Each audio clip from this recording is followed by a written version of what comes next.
I got to put myself on the stage. What's going on, man?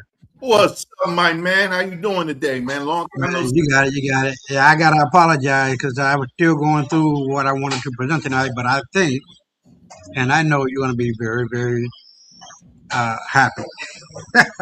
Very what It now? all, man, yeah, well, I was still going through all of what I wanted to present tonight. So when Just you see freestyle, it, man. you're going to be like, Freestyling. oh, yeah, my boy shit. That's our shit right there. There That's it how it's is. going to go down. You know what I mean? There it So is. we're good. How So your what's going family? on with you? Well, everybody, We're everything. good. We're good. Yeah, Everything everything. is all good. You know what I mean? No It's the complaints, my same brother. old, same old. Hold No. on. Let me pull this up. I gotta.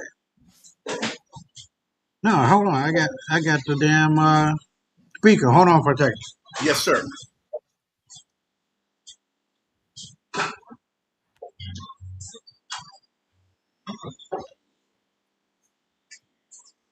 I forgot all about the speaker. Hold on. Yeah, I had made sure it was wired up or recharged. I hope it's recharged. Yeah, it should be recharged. Hold on. I should have had this shit up and running, but I apologize to everybody that's gonna be coming on. Man, what the hell going on?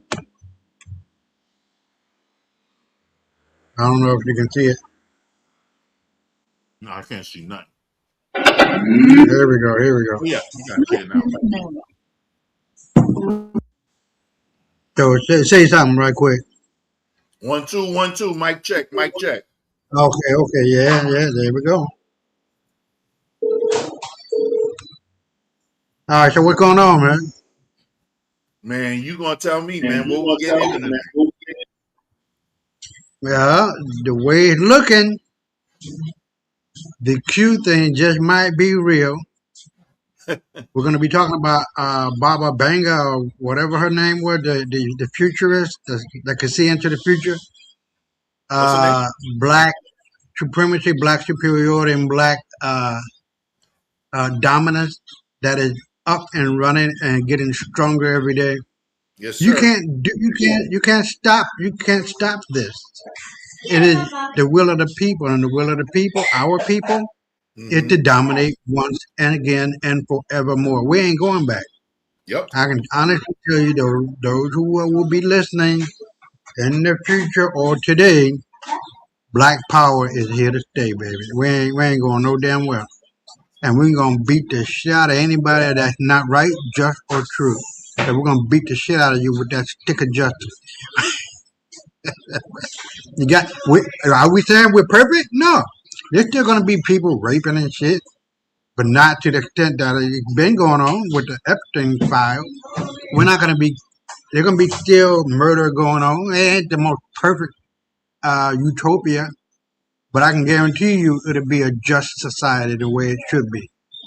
And that killing field that the people are getting into or want to get into, better known as the pedophile, the raping, the child trafficking, the murder, the doping, all that is over with, baby. Because Yes, sir. if we don't know by now that it's a bad way to go, and we're getting further and further away from our uh, hold on, further and further away from our ancestral roots by following these people who are nothing but the devil and human skin. And when I say the devil, that means that I'm looking for my wife as I'm talking. Uh, that means that they follow the seven deadly sins: greed, gluttony, sloth, envy, pride, wrath, and love. Hold on. ¿Qué es? Huh? They can. Oh, ella no va a disfrutar esto. Oh, Yanni. Okay. So here we are, man. We talked about this, brother, many times, and what I am saying is the fall of the white boy and the white girl. I don't like calling him man because he's not a man. I'm not calling him a woman because they're not women. A man and a woman is responsible. liable for whatever they do and own up to that shit, and filled with knowledge, wisdom, and understanding all the good things. And this is why we are suffering the how we're suffering, because we're following right behind these bitches and Mhm. bastards. And it had done nothing to us but destroy us. But as soon as we can see that and come back to the God of our being, the God of our source, the God of our roots, is the ancestors. Ma'at is the order of the day, is the menu, the primary food on the menu that feeds the world. Yes, sir. So once we begin, yeah, go ahead. I'm sorry. No. I wasn't interrupting. I was Uh, just uh, uh, supporting what you were okay. Oh, okay. So once we see that, man, it's over with. And then we are seeing it. And more and more and more of us are coming online, not literally online, but coming in sync with the root of our ancestors, because the more and closer we get, the more blessed we become. And that's what we've been missing. And that is about as simple as I can make it. You got any thoughts about that, or you want to As add your on to word it? is Hold on, noise. Hold on.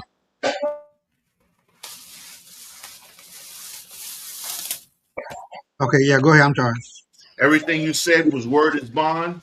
No need for any further elaboration, my brother. Okay.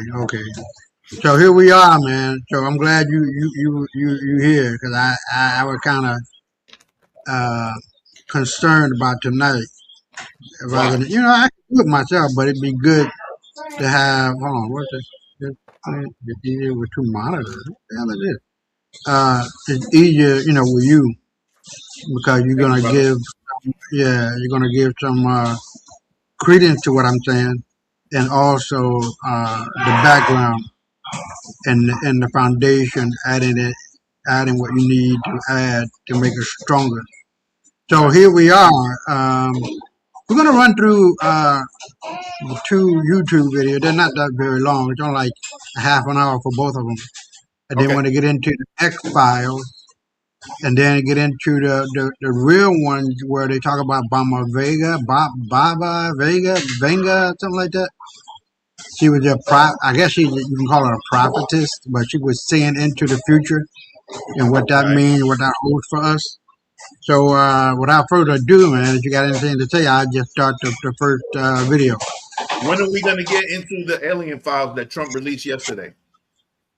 No, yeah, that's what we're going to be covering tonight. Oh, okay. That Yeah, because I heard you say X Files. I didn't know if that included if that was included with what you were yeah, saying. yeah, So I yeah. just What I couldn't dig up the last time, we're going to be talking about this time.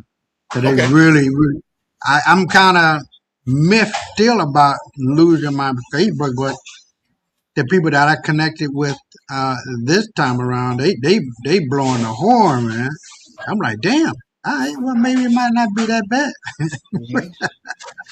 Is You that know why what I you mean? brought up? Is that why you Huh? brought up Q? Is that I'm why you sorry. brought up Q in the beginning? Why I brought it to the beginning. Q. What? Say that again.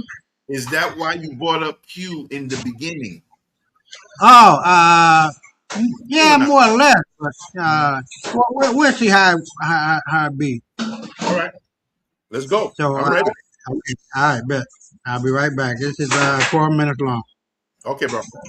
Donald Trump looked absolutely horrible as he waddled back into the White House late last night, returning from a meeting apparently about his golf tournament this weekend in Virginia, or so they claimed, but it looked like he saw a ghost. Watch him waddle back into the White House, sheepish, looking defeated, because he has been defeated, outmaneuvered, and outmatched by Iran. Donald Trump has been forced into submission, into surrender. And here's what we're hearing. On the one hand, The Atlantic reports Donald Trump has grown bored with the war in Iran. Outside advisors are telling The Atlantic, but Iran appears very comfortable, almost toying with Donald Trump and allowing this to continue as There's many, many, many more months that Iran has before it has to worry about any type of oil shortages, notwithstanding all of the lies that Donald Trump told.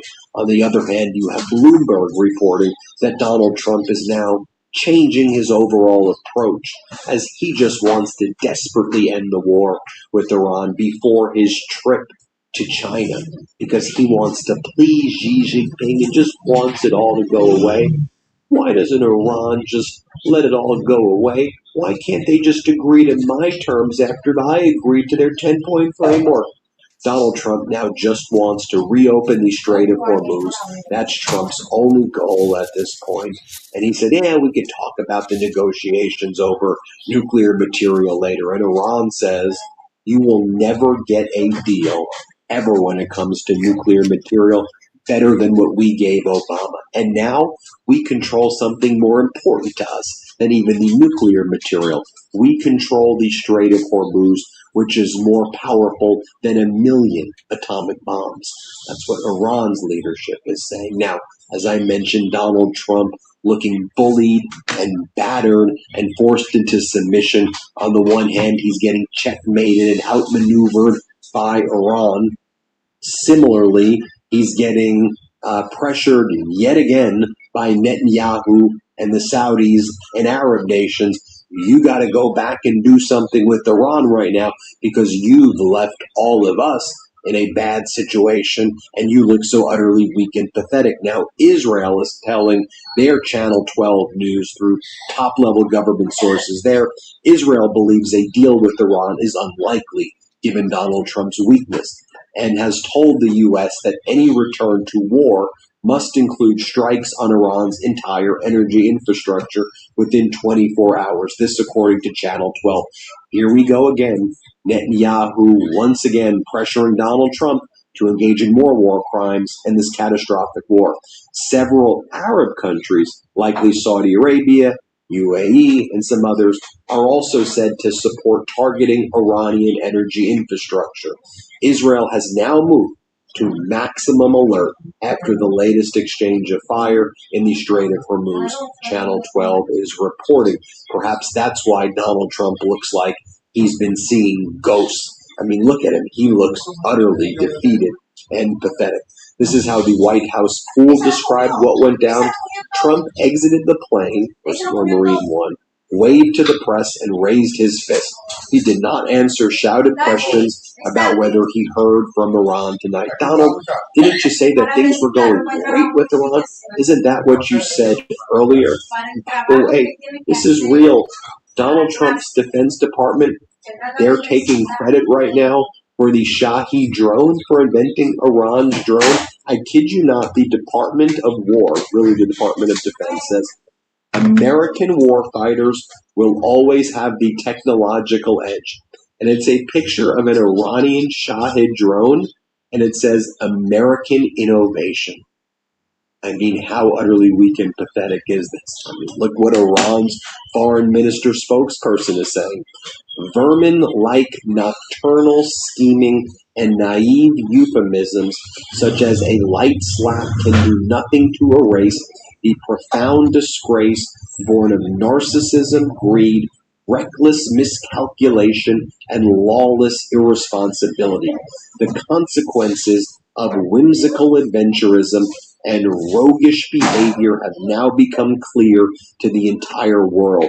Disjointed, delusional tweets no longer hold any sway over reality, though, as ever, the deeper they sink into folly, the more inventive they become in justifying it.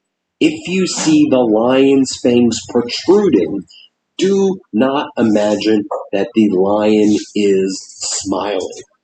What Iran is saying. Want to know what Donald Trump is saying and doing? Donald Trump is painting the reflecting pool. This is costing us tens of millions of dollars. Oh, in addition to the $1 billion that the Trump regime is demanding in the reconciliation bill for the East Wing Modernization Project, aka the stupid ballroom that he keeps on talking about. Ballrooms, UFC fights, triumphal arches, whatever the hell this blue thing is in the reflective pool, taking over DC golf courses, making the White House look like Mar-a-Lago. Consumer confidence is at the lowest point in the history of the consumer confidence measurement metric from the University of Michigan. Worse than the Great Recessions, worse than when the markets tanked in the 80s, worse than the dot-com bubble bursting. And Donald Trump, while Americans can't afford anything, while gas prices continue to rise, you're doing this stuff right here, no bid contract, blue painting, whatever the hell it is. He's posting photos like this last night. It's him, Doug Burgum, for reasons that are unclear, is wearing a tuxedo. Donald Trump is wearing a trench coat. It's like 70 degrees. I don't know why Tom Homan is there. Right? What is this photo right here? And then you're claiming you're taking credit for the Shahid drone? Oh, you know what Donald Trump's doing also, as I said, that he's getting surrendered from all sides right now? I talked about Iran checkmating him. I talked about him getting pressured and bullied once again now from Netanyahu and the Saudis. Donald Trump had to beg Zelensky, Zelensky, please don't send your drones to attack Putin at the Putin parade today that's taking place in Moscow, to which Zelensky responded and saying, in response to the U.S. request, we'll agree to a ceasefire as it relates purely to the Red Square. In return, we want 1,000 of our troops back, and Putin can have his parade temporarily because of the American request. Donald Trump had to beg Zelensky because Putin's begging Donald Trump. I mean, do you see what's happening right now, folks? Do you see what's happening? And then remember what Donald Trump said earlier yesterday when Donald Trump held that press conference. And Donald Trump was speaking to the press, and he was like, Iran seems to be coming along good. Here, play this clip. No, I have no reaction to it. Not at all. I think we're doing very well. Iran is seeming to be coming along very well. Militarily very good. We'll see whether or not they can get there. Steve, go ahead. First, let's talk about the elephant in the room. These days, the average watch time for a video is just 3 seconds. And what is Pete Hegseth doing while all this is taking place? Pete Hegseth cut another video of himself talking about our war fighters who were suspended because they wouldn't get the COVID vaccine. We're fighting for you. Play this clip. We are welcoming back to service patriots who refused the COVID-19 vaccine and were discharged for that reason. That is you, and you still have the desire to once again wear the cloth of our nation. We are ready to reinstate you with back pay and with benefits. Meanwhile, talk about Donald Trump getting checkmated from all sides. Former President Obama just took a trip to Canada, meeting with Prime Minister Carney right now. Obama and Carney. Carney, essentially the new leader of the free world. Carney, who just came back from Yerevan, Armenia, where there was the European political meeting that took place there, with Zelensky also being a major leader there. Zelensky, Europe, Carney. Isn't it fascinating, though, too, that Zelensky has asserted himself as basically the most powerful leader in Europe right now? And one of the most powerful leaders in the world. While Donald Trump's out there waddling back into the White House, you have Zelensky leading once again. Now, as I mentioned earlier today, you continue to have these clashes in the Middle East that are being covered up by Donald Trump and his regime. You continue to have suppression of what's really going on. I showed before some of the video footage in Dubai's airport that was being suppressed. Some of the footage of what it looks like there. I'll leave you all with this. As I talked about Donald Trump's growing bored with the war, with his catastrophic war in Iran. By the way, Netanyahu's trying hard, and so is MBS, to try to get Trump to attack Iran again. Aragchi has a book, The Power of Negotiation. Isn't it fascinating? Aragchi, the foreign minister of Iran, his book is The Power of Negotiation. Trump's book was The Art of the Deal, which Trump didn't even write, and Trump's such a fraud. But Aragchi, in his book, The Power of Negotiation, said the following. The Iranian negotiation style is the market style, which means continuous and tireless bargaining. It requires a lot of time and energy, and he who gets tired and bored quickly will lose. Donald Trump has grown bored with the war in Iran.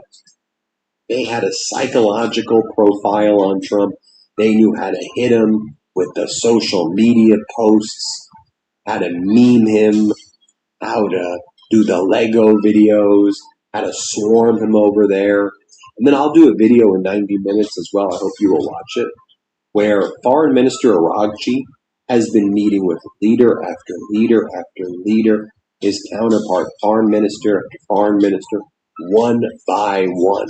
Not getting nearly enough attention, but the rest of the world is not only recognizing Iran, but is respecting Iran's power right now and seeing Trump's weakness.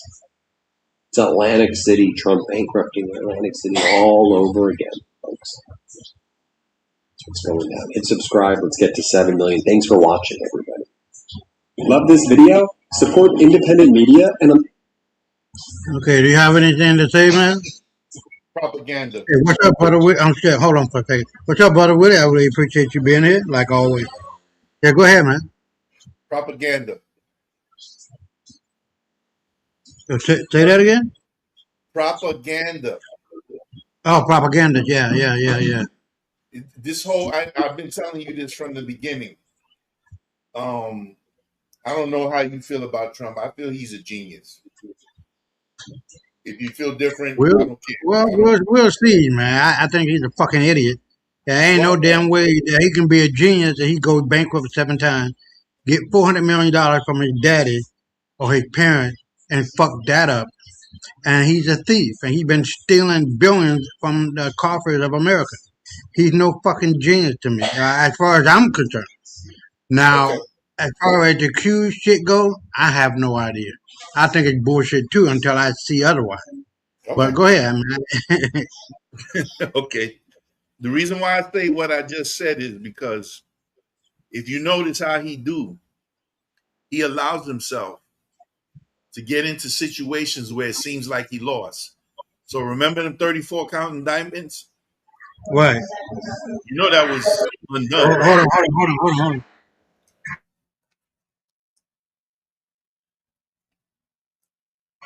Talk about that. The young folks, man, couldn't been that. The young folks out here wheeling and dealing. But go ahead, I'm sorry. Okay, so you know that the 34 indictments that he had against him were undone. You know that, right? Right. Okay. So what I'm saying is, if you're looking at this like a game that was already pre-game, which was what Q was doing, then you know it's a game. If you follow every lead that's telling you he's an asshole, he's this, he's that, and what have you, then you giving into the propaganda. Because what are you seeing? Let me give you another example without using him as the example. Okay. The way this war sounds now, it's like the U.S. versus Iran. What happened to Israel's participation in all of this? The reason why you don't hear about Israel is because it's being destroyed by both of them together. Right. But they got to use what you just heard as cover, whether the guy believes that or not. All the prominent people that we're talking about all have a account with IMDb. You know what IMDb is, right? Right. Uh-huh. Okay, meaning you have to be an actor. You have to be in the Screen Guild, the Actors Guild, which is the union for the Screen Actors Guild. That's the name of it, SAG, Screen Actors Guild. All of them are in it, so they know how to act as well. So when he knows the cameras is focused on him, he can look dejected and beaten and all this and that. That's just for the headlines. What's really happening? We not there. We don't know. Right. The places we're talking about are deserts. Who's there watching it? I don't hear about Iraqis complaining about this war going on for so long and all this and that. In fact, a lot of the Iranis like that the fact that he allegedly deposed the last Ayatollah. Okay. Whether he's dead or not, I don't know. Because when it first started, they were saying that Khomeini got killed and Netanyahu was dead, and then you don't hear nothing about it no more. So it's a lot of propaganda, bro. That's my opinion. Now you can go now. Now, what about the FBI and the court ruling against him with the child that's supposed to have bitten his dick, and he called her a bitch and then slapped her? That has been ruled credible, and he has been convicted of that. Convicted Yeah. or accused? Trump was raping some 13-year-old girl that bit his dick. Yeah, I heard about that. Right. So, even though the other indictments were swept away, there are some that cannot be slighted. Like the woman who sued 3 times to get $38 million or whatever it is, and she won. And Okay. so and then the other people, like we have seen, where they were being paid off by the millions of dollars. That's Trump with the kids. So Okay. now they can come back and say that, he did this and he did that, and he got to go to jail because he did it because he paid them off. So, Right. but this little girl, who was 13, 15, whatever the hell it was, Uh-huh. accused him of rape, sodomy, and biting to keep him off of her, biting his dick, and then he ends up slapping her and calling her a bitch. So that's Okay. all in the FBI files, and that cannot be ignored. So That's in the FBI files or that's the Epstein files? no, FBI, Federal Bureau of Okay. Investigation files. Yeah. So what is the disposition of this case at this point?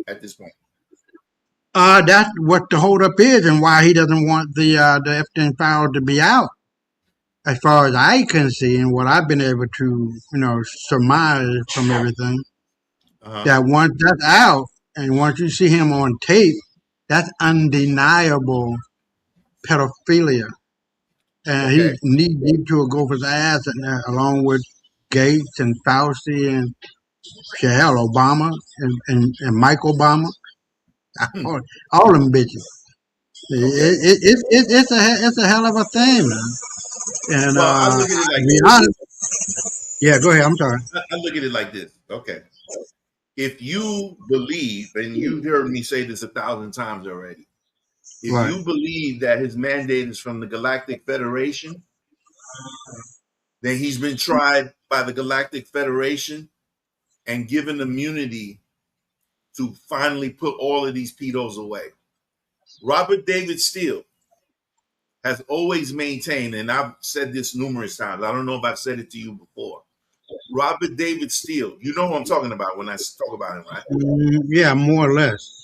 Okay. He used to be the big CIA chief. Okay. Okay. He's done a lot of psyops and operations all over the world. He's always maintained that Trump had sex with young girls, but teenagers. Right. And he wasn't killing them and eating and drinking their blood and all of that crazy stuff. Okay. So if you believe that, I'm not there. I'm not telling you these things are true. Not. I'm Right. saying what I've heard over the years. Right. If you believe that, what I believe, like if you get me and you do a crime, we get caught. I get caught, you don't, Right. and then I snitch you out. I think it's the same thing with him. You know what I'm saying? Okay, Right. I know this, that. I know this, that, and the third. He told on Epstein when he abused a young lady at Mar-a-Lago way before he ran for president. Okay. Right. Okay, so At that point, he probably was already like, yo, I can't do this no more. You can't do it in my place. And in fact, I'm telling the police you did it at my place because this is my place you're talking about. I'm not going to be liable for the shit you're doing when I know Right. you've been doing it already because I've been with you doing it. Right. So what I'm saying is he got to a point where he could be, I won't say forgiven. That's not the right word. Excused. Yeah, that's a better word. He didn't do all the crazy shit like a criminal snitching on the other criminal when they can't catch the other one because I didn't snitch on you. Right. So that's how I'm seeing that whole dynamic. That doesn't absolve him of anything he did wrong. If he Right. don't go to jail or prison for it, he'll pay in the spirit somewhere along the way. Right. Right. Because he did it as a grown man. He didn't do it as a 13-year-old that didn't know better. Right. Right. Right. I look at that. Yeah, I can go along with that, but hold on for a second. What the hell is this? Oh, I didn't choose it. Okay, no, I thought I had chosen it. Hold on.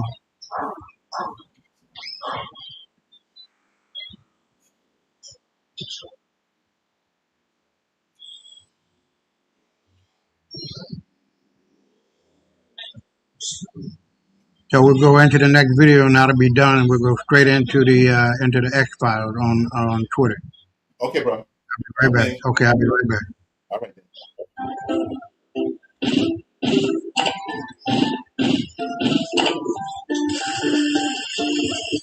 That's established by Israeli Hold on, forces let me start it this from the year. beginning. In what?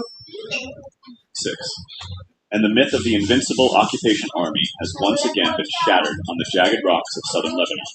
For weeks now, commanders in Tel Aviv have been boasting about carving out a so-called security zone, a buffer of scorched earth stretching from the border fence to points 8 and 10 kilometers deep, all the way to the coastal headland of Ras al-Bayada. As fighting between Israeli forces and Hezbollah members rages, the Israeli Prime Minister orders his army to expand its ground incursion into Lebanon. Line is an expanded Israeli military boundary that's established by Israeli forces this year. In Lebanon, I have just instructed to further expand the existing security zone in order to decisively thwart the threat of invasion and to push anti-tank missile fire away from our border. They've brought in the 226th Reserve Paratroopers Brigade. They've bulldozed entire neighborhoods, erased olive groves, and planted their flag on the rubble of a destroyed civilization. A pathetic, desperate attempt to signal a victory that exists only in their propaganda. Journalists embedded with occupation forces just yesterday reported on the tranquility of stormy waves in al-Bayada, painting a picture of a military firmly in control, settling in for the long haul. Felt comfortable. They felt secure. They were walking blind into a kill box meticulously prepared by the Lebanese resistance. And today, the inevitable happened. What unfolded on the streets of al-Bayada, Nakura, Taibe, Al-Qaza, and Hula on this bloody Wednesday is not just a series of attacks. It is a masterclass in asymmetric warfare, a testament to the will of a people who refuse to kneel, and a damning indictment of the American-backed so-called ceasefire that has proven to be nothing more than a license for the occupation to commit mass murder against civilians. Before we dive into the granular, visceral details of how this trap was sprung, do me one favor right now. Hit that like button. Share this so the world knows what the mainstream media won't cover. And drop a comment below, even if it's just a flag of Lebanon or a simple dot, to feed the algorithm and support honest, unfiltered journalism. Now, let's break down exactly how the resistance turned the occupation's deepest forward position into a graveyard. To understand the brilliance of what happened, you have to understand the geography of the war theater. Al-Bayada is not just another village. It is a strategic linchpin, located just south of the ancient coastal city of Tyre. It sits on the sparkling Mediterranean, a district of white villas and narrow streets that has become the occupation's deepest point of advance in the western sector. To put it bluntly, they drove down that coastal highway thinking but they were actually driving into a funnel. From the south, you have the devastated towns of Nakura, which houses the United Nations Interim Force in Lebanon, or UNIFIL, headquarters, a body that has watched impotently as the occupation violated the Blue Line Haven and Alma Eshchak. This is the route the occupation patrols use to resupply their positions. They roll up in armored columns, past the I Love Nakura sign that their soldiers disgracefully posed with yesterday, thinking they were on a holiday. But the resistance knows every inch of this terrain. They know where the roads narrow, they know the abandoned buildings that can mask a spotter's eye, and they know that once these forces settle into a static gathering, they are completely exposed. The occupation's hubris in bringing journalists to Ras Al Bayada literally illustrated the exact grid coordinates the resistance needed to monitor. They weren't hiding, they were swaggering, and that arrogance is a weapon that can be turned against you. This morning at exactly 10:30 a.m., that arrogance met the cold steel of Lebanese resistance resolve. And what the occupation forces have since acknowledged through their air hammer alert system was a devastating ambush. The resistance fighters targeted a gathering of occupation army soldiers in Al-Bayada with an attack drone. This wasn't a random loitering munition. This was a surgical strike launched in full daylight, penetrating the very airspace the occupation claims to dominate. Just a day earlier, the occupation had been boasting about destroying structures it claimed were being used by the resistance, a pathetic attempt to clear lines of sight. But the fighters had melted away only to strike back at a time and place of their choosing. You have to imagine the scene. These soldiers likely felt a false sense of safety, believing the overnight storm would ground reconnaissance and drone warfare. Instead, the buzzing of a quadcopter was the last sound they heard before the explosion sent shrapnel tearing through their formation. The occupation military's spokesperson quickly tried to spin the narrative, admitting to the drone attack, but claiming there were no injuries caused. We've heard this lie before. It is a tired, worn-out script they use every time their soldiers are carried away in body bags, a desperate attempt to hide the true cost of their falling from their public. The resistance statement was clear, concise, and absolutely chilling. A confirmed hit on a gathering of enemy soldiers, no ambiguity.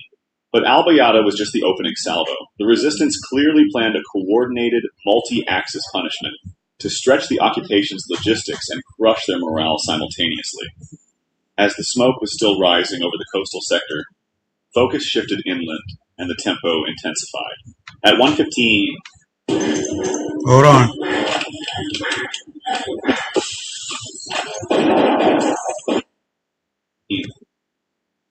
When at 15 p.m., in a scene that would have made you sick to your stomach if you were even a low-level officer in the occupation's northern command, the fighters targeted a gathering of military vehicles and soldiers near the swimming pool in the town of Nakura using a swarm of attack drones. We aren't talking about a single lucky shot. We are talking about a coordinated swarm-based operation designed to overwhelm the trophy air defense systems the West has been dumping into the occupation's hands. Nakura is a crucial logistics hub, effectively the rear base for the occupation's western front. Hitting them there, right by the pool, an area likely being used as a staging ground, sends a message. Your concentration points are zeroed in, your so-called safe zones are a fantasy, and we will hit you wherever you stop moving.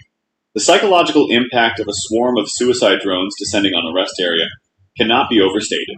It shatters the distinction between the front line and the rear, creating a state of permanent paranoia.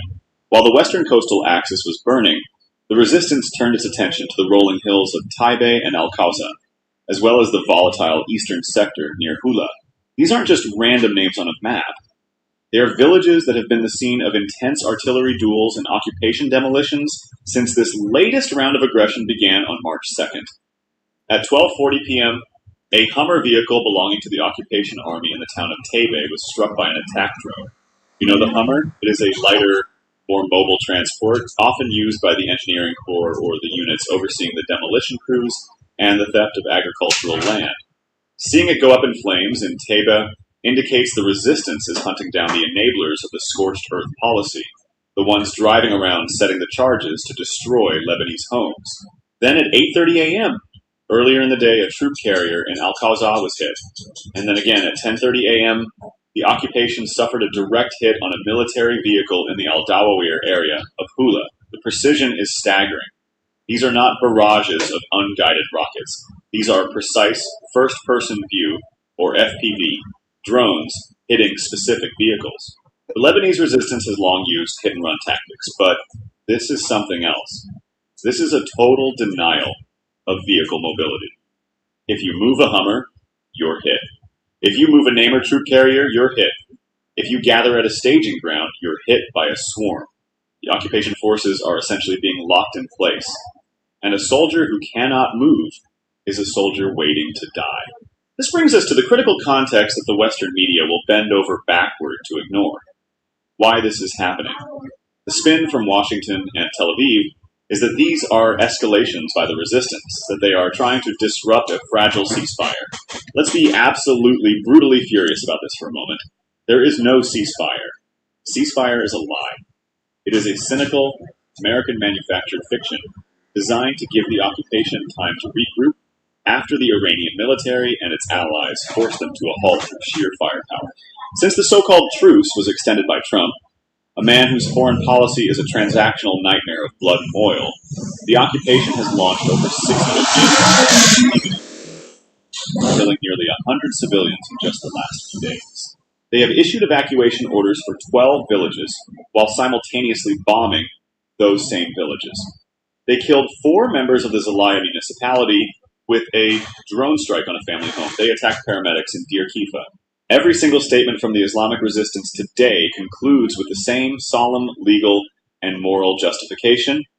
In defense of Lebanon and its people, and in response to the occupation enemy's violation of the ceasefire and the aggressions that targeted villages in southern Lebanon, resulting in a number of martyrs and wounded among civilians. This is the legitimate right of a people to resist an invader who is demolishing their houses and massacring their families in the middle of the night. Colonel Aleph, the commander of the occupation's paratroopers, made a telling admission when he whined to the press about the FPV drones, calling them an operational challenge. You can hear the fear beneath the bravado. They can't stop these drones. They can hear the spirit of their soldiers breaking, even as they try to spin it as the resistance flee. But look at the map. Look at what happened today. The resistance isn't fleeing.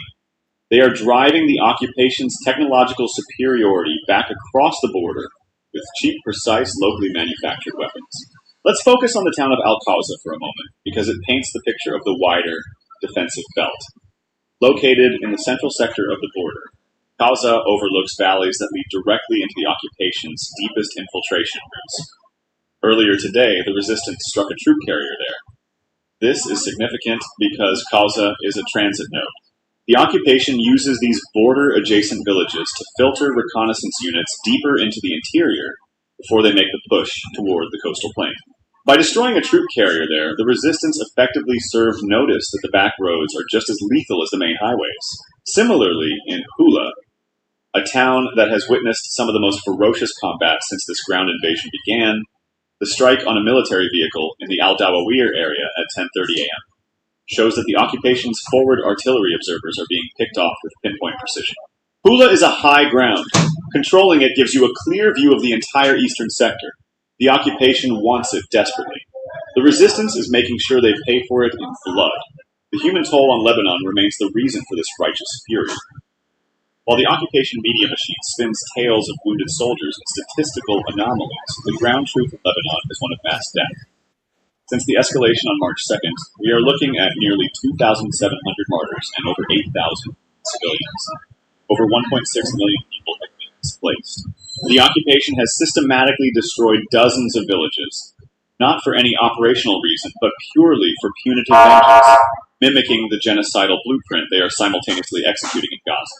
Don't forget to subscribe to keep this honest truth alive, share this video with everyone you know, and power the algorithm that will smash the propaganda of the empire. What if you could claim it? All right. You got any thoughts about that, bro? It's the same thing, propaganda, like I said. Let me add one more thing to what I was saying to you before you showed this video. Okay. What Robert Davis Steele also included in me seeing him say this numerous times, and it wasn't just once, was that the generals, the U.S. generals, that I don't know if you remember. I know I said this to you before, what I'm about to say right now. they Obama fired about 100 generals when he was in office because he kept trying to get them to overthrow the United States government or the people, and they Right. wouldn't let him. So he fired them. And those same generals all went to Trump and told him he need to take over. They were going to clean his record so that it wouldn't be so obvious of the things he did. Now, if they didn't have any control over Jeffrey Epstein and he retained those videos or recordings of whatever sort, then of course it's out there. But they cleaned it up enough for him to run and be able to not have to deal with that directly. Because if I don't know if you remember, the worst thing that they said about him was they said that he had some Russian hoes in Moscow, Right. and that he peed in the bed because Obama slept in it. Some stupid shit that. Why would a president do some stupid shit like that? Or Right. how long does it take to change a bed? Right. I'm not even talking about changing the mattress and the sheets. I'm talking about just, okay, well, let's get another bed. Why would you do that? What is that doing? That's not doing anything. Right. So with that said, this is what gives me the impetus to say what I'm saying. Not saying he's not guilty. I never said that. But Right. he's not as guilty as some others, Right. up to and including murder and torture and the drinking of the blood and so on. I'm done. Okay. Yeah, I remember that. Yeah, when it first started with the Russian hoax and all of that. Yeah, you're bringing me back to the middle of the road where we should be, and not left or right. So yeah, I remember that, and it just got worse and worse. But I think we need to be more liberal, I guess, if that's the word, in our judgment and making sure that what we are saying is factual, not emotional, and that we stay true to what this show is all about. It's about facts, and facts is something you can't argue. But with that being said, I agree with you. But there's a whole lot of other um, things that need to be considered, and that's the reason why we're going right now into the X Files to cover up what need to be covered. Not cover up like hiding something, but to deal with it on Front Street. So the first one is this, and this is coming from China has revealed a mosquito-sized drone capable of silent surveillance and covert military operations. Looks and moves like a real insect, can reportedly fly undetected, is small enough to disappear into our plain sight. How long until one of these things is buzzing around Westminster? We know that's in England. China has revealed a mosquito-sized drone designed for silent surveillance and covert military missions.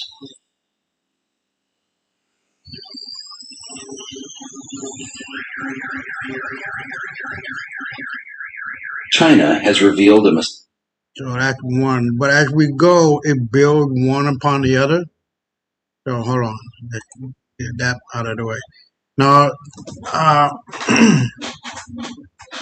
what we had just seen, not with the bug, but the other two videos, we have to really be honest. Hold on. We have to really be honest in our voices and in our words and making sure that they line up one after the other. And if it does, then that arrow of justice will hit its mark. If not, then we're not doing our job. So what this next video is about, what white folks, as we call them to be white folks, I don't like that word. I prefer to call them troglodyte Nigers, or they're the worst fucking niggas on the goddamn planet. That all they ever brought to the table of humanity, which cannot be disputed, death, destruction, disease, despair. That's it. They haven't created not one world religion or philosophy, not one civilization. All of that were done by black folks. So with that being said, we're going to go and see what the white boy got to say about his own people. I'll be right back. It's 2 minutes long. Just scrolling on social media. Let me know what y'all think about this. As a white male, let me just speak to any other white males that are listening or white people that are listening in general. We're not fooling anyone, and we're not fooling ourselves. And I know, because I was raised and conditioned to see the world a particular way, I know what my ears are hearing. And you can place all the context you want around it. Someone said to me recently, Pastor, he did not say, quote, black women. You're right. He called specifically 4 black women, one of which was Michelle Obama. And these educated black women is who he was talking about. And in the context, it doesn't change. And until we can come to a place. Hold on.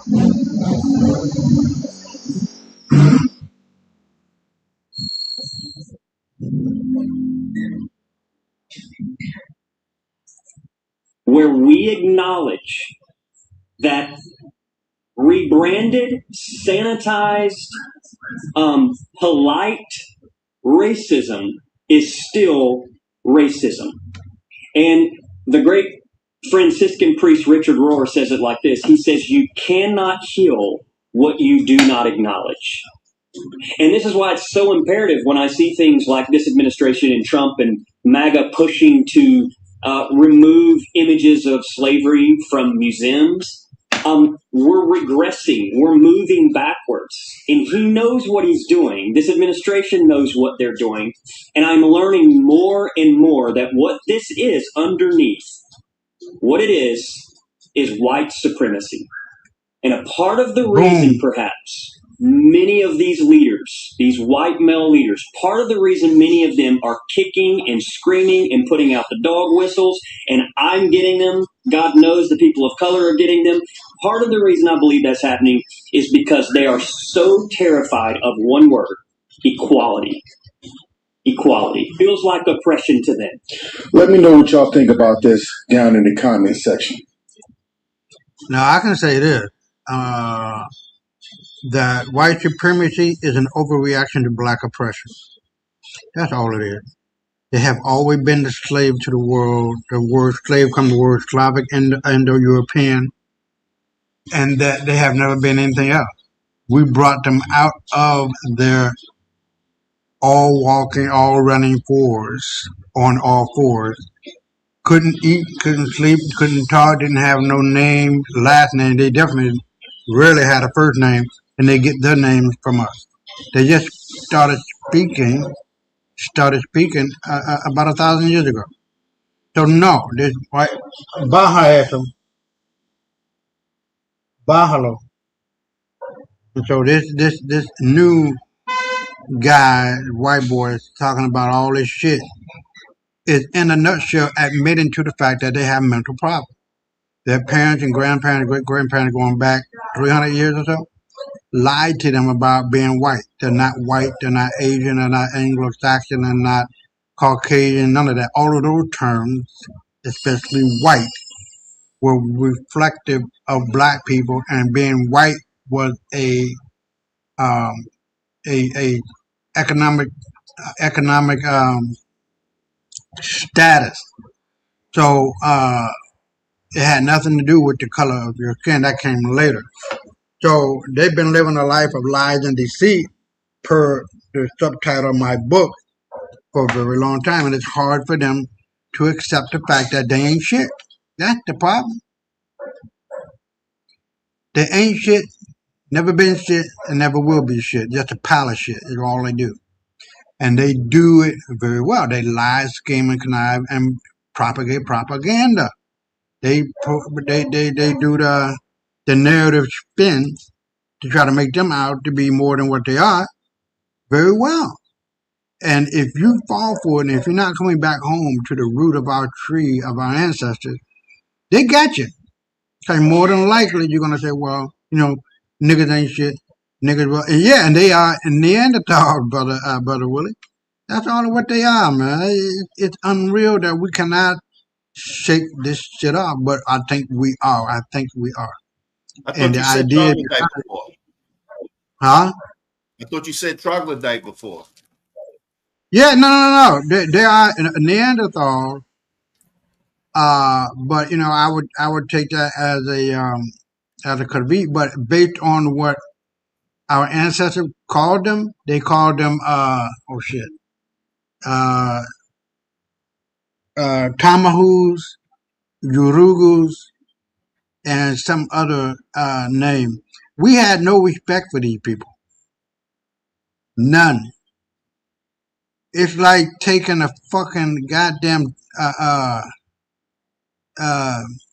what animal they can take out of the water, like a slug, and you're trying to teach them how to read and write and walk and talk and shit. That's how bad these motherfuckers are. And they did not take no bath. They were covered in hair. That was the reason why we had the bubonic plague. And they wiped out the vast majority of the black European elite, who were the royal power behind the throne. And you got the lady, well-known English, well-known English, damn, I don't know why my back is scratching. Well-known English author. She wrote the book, very well-known, Pride and Prejudice. And in those books, and you probably, hold on, I don't want to be thinking that I know. I gotta know. Pride and Prejudice author. Pride and Prejudice author. She was a black woman. A lot of people think she was white, but that's not true. That's Jane Austen. So when you look at Jane Austen, and you look at all of these other famous black writers and authors and figures of history, these were all black people. They weren't white. How in the fuck can you be a well-known, respected author, painter, or whatever, and you come in as a so-called white person, and you don't have no goddamn history? Bitch, please. These motherfuckers are lucky we even look their goddamn way. And I hate it because it is the very essence of where we are now and how we got to be where we are. By following the non-essential motherfuckers. Non-essential. It has nothing to do with them being right, with them being wrong, with them being white, with them being black. It's a false narrative that they've been propagating all this time, and the gig is up. That's all what that is. Yeah, man, fuck these motherfuckers. I'm begging these bitches, like some of the top known white people have their podcast, like Seth Rogen? Yeah, I don't give a fuck who it is. It could be cause I've been bugging. I don't want to say bugging. I've been writing them and letting them know, hey, I'm an unknown motherfucker. Let me on. You big and bad, and you know every motherfucking thing, bitch. Let me on your show. Even the black one. What's the name of that black guy? Oh shit! I hate this when it happens. What did he do? I mean, so many now. Yeah. He's a black guy. He anchoring his own show now, but he got fired from Roland Martin. Huh? Roland no, Martin. Not him too. But this other guy, he's a young guy. Mark Anthony Mark. I don't remember his name right now. Yeah, but you will know him if he's a professor. Yeah, professor. That's right. Yeah. Yeah, I know what you're talking about. Mark something. Yeah. But anyway, that Mark ass motherfucker. He wrote me back talking about, well, you ain't gotta sound like that. That bitch, fuck you. You're not gonna get nowhere with them if you talk to them like that, man. No. I didn't. I came to him straight up, and I was letting them know that the Jews are black, and he should be saying this, that, and the other on his show. Tell the truth. Don't let these motherfuckers ride you and talking about Well, we Jews. No, no. Hold on. No, you're not a real Jew. You're a convert to the African Hebraic way of life. That's what happened, bitches. That's what happened. And as soon as you all can stop this bullshit charade and lying and scheming and conniving that you guys do, because you're not a real Jew. That's what I was talking about. But he didn't have the fucking balls to do that shit. And he still don't. Yeah, you know what I mean? So if they got me on the show, I even wrote to that rabbi, white rabbi, who had the sex doll business, and another white so-called wannabe rabbi, wannabe Jew. Man, they don't want to touch me. Yeah, they don't want to touch you, let alone anything else. You sound like MC Hammer right now. Man, we can't be touched, man. That torch of justice and that fire of truth is too much for them. Yep. See, and that's the reason why they weak than a motherfucker. All you got to do is just bring out that rate of truth, and they start running. They don't. You ain't even got to spread. Oh shit! Hey, we bring Muhammad Ali back. Bring Muhammad Ali back. Nah, he didn't take no shit. Muhammad Ali didn't take no shit with these white motherfuckers. I know that. Yeah. We know. And threatening to whip your ass, you turn up too much. You turn it up. And that's all of what that is, man. So these motherfuckers are weak as hell. Man. Even when I was in the early 80s, I was born in 72. What grade was that at 10 years? What grade would you be in at 10 years old? 10 years? 4th grade. 4th grade, okay. So I remember 3rd and 4th grade, man, and I was going to the synagogue and shit with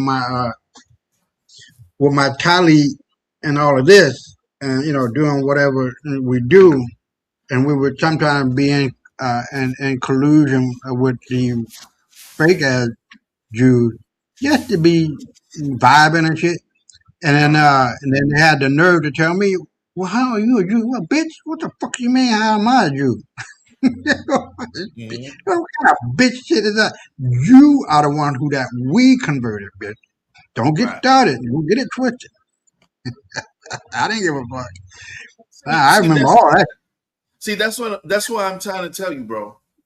Or anybody who would ask you that question, who's a crypto Jew, by the way, would know the answer to that, but they want to see if you know. And this is why I tell you all this shit that we hearing is propaganda. Why can't the scenarios I present be possible? Right. You know what I'm saying? I'm not telling you no outlandish shit that, it could never be that. Right. You know what I'm saying? Talking about fairies and pixie dust and all this. And right. No, I'm telling you how it works. See, a lot of people, this is the second time I said this week. People, especially black folk, that don't have any savviness to them, they think that Trump or the governors of certain states or congressmen or senators is going to come out and give you the straight skinny as it is. No, they'd be dead. Their whole family would be dead by the time they got off the mic if they did that. Mm-hmm. They wouldn't even kill you. They just kill your family. Right. They keep talking. Right. You know what I'm saying? Right. We're going to go after people next that work for you, that you love, like family. Probably more than family. You know what I'm saying? Keep talking. Keep talking. Go ahead. Right. Keep talking. Okay. So when I say these things, go ahead. Go. Okay. So we're going on to the next one. This is where I chose this one to show the state of the mentality of white folks as we know them to be today. I'll be right back. Okay. Zer, Zers, and Zerso. So that's how you will address me? Yes. So what about she, her, hers, herself? That's what we know. Yes, but I am gender neutral. So I am not a female, nor am I a male. I would be in between. So right here would be my pronouns. Yes, in the back.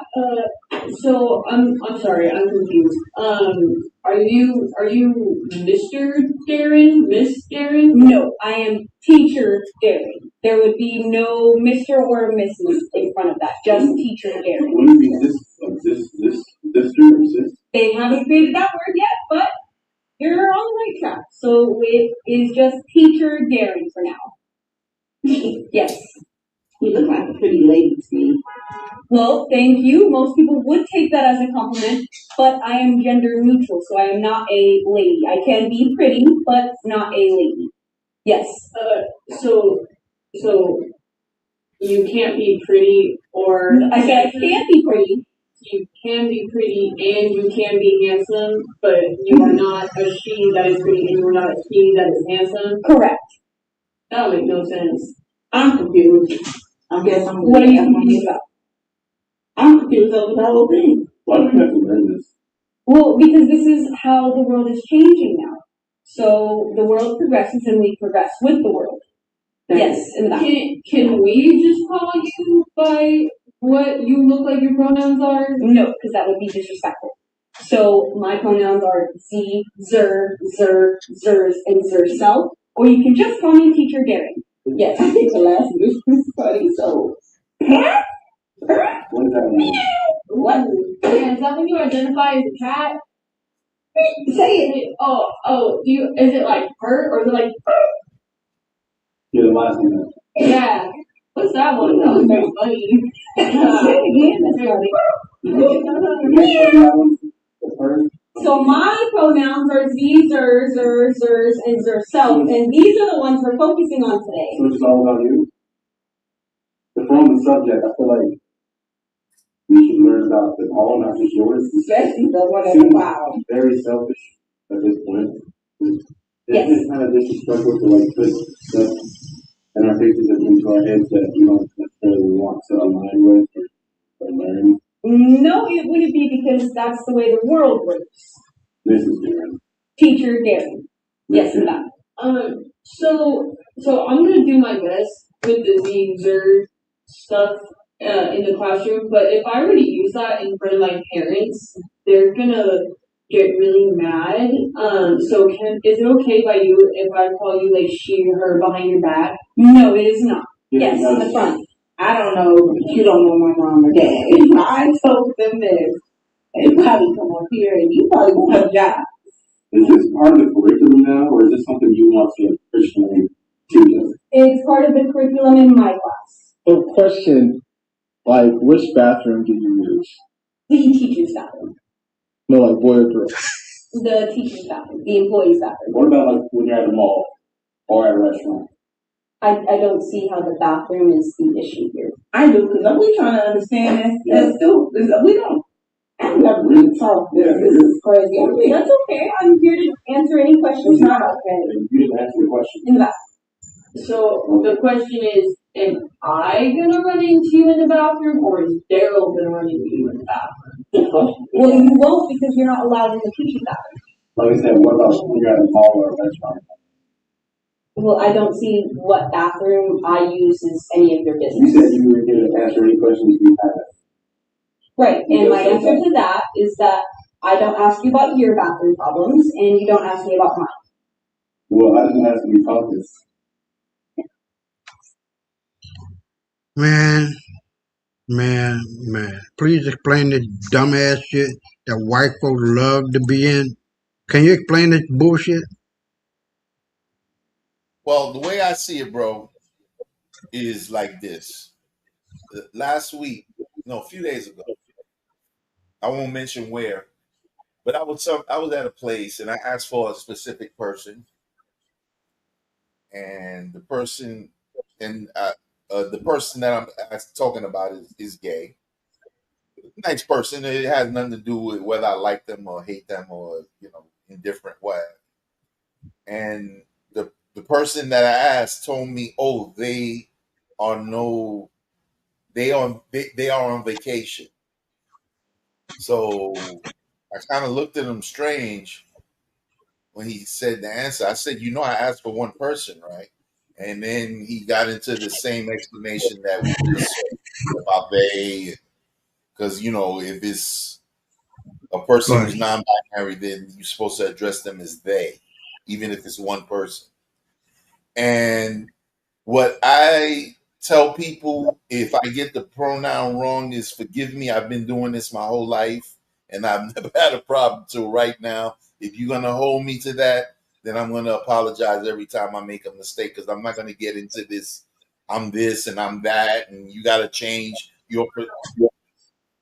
Were you born with a pussy or a dick? Is how basic it gets, bro. Period. Fuck all that dumb shit. Were you born with a pussy? You're a she. If you were born with a dick, you're a he. I don't give a fuck how you feel, what they named you, how you identify.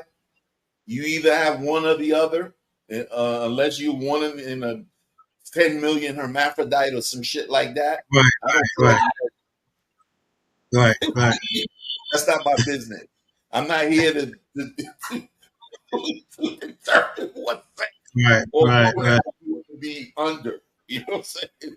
So I didn't tell them that, of course. I just said what I said. If I make the mistake and say the wrong pronoun, please forgive me. Don't start giving me a 2-hour lecture on why you are offended that I said she or he. Get the fuck out of here. Shit. Right. And this is the reason why the world is fucked up. Because these motherfuckers are crazy, man. These children of ours that think they're white, think they're Caucasian, think they're European, they done lost it a long time ago, man. And that curse of their parents. Yeah. They've never been civilized. No. And it shows that they don't know how to be civil still. So let's get on to the next one, because I really don't want to be here for no more than 2 hours. Hold on. I thought you said you're going to talk about the X-Files next. Yeah, this is the X-Files. These are it. All right. Now this is a white woman. Non-binary people are aliens? Say what now? Non-binary. No. I want to get raped by a blue bitch with big titties, big ass, and a wet pussy. Now how's that one? Avatar? You need Cardi B and Meg Thee Stallion for that one. Yeah, and when I see a blue bitch with big titties, big ass, and a big pussy that's dripping wet, then I believe in a goddamn alien. What the fuck? Just make sure you call the right pronoun. Yeah, otherwise I'm taking my black ass and find me a real alien in whatever country. That's an alien. I'm gonna call it an avatar. you got that right, man. So hold on, we'll get into this one. Now this is a white woman who got mad and an Israeli tourist in Thailand that took a dump to get revenge from a restaurant. These people don't know how to act.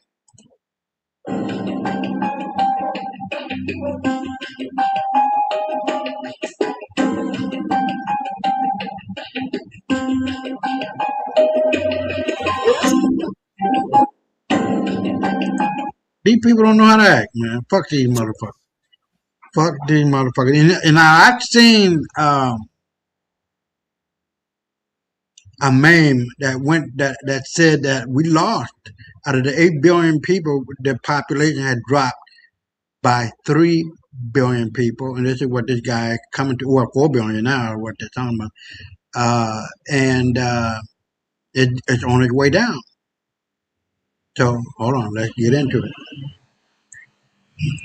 I've talked about a few times when money dies and the consequences of money dying. But since it's happened throughout history with regular intervals, every 100, 150 years, it's quite a normal phenomenon. But still, every time it happens, governments, central banks, and people find it a surprise.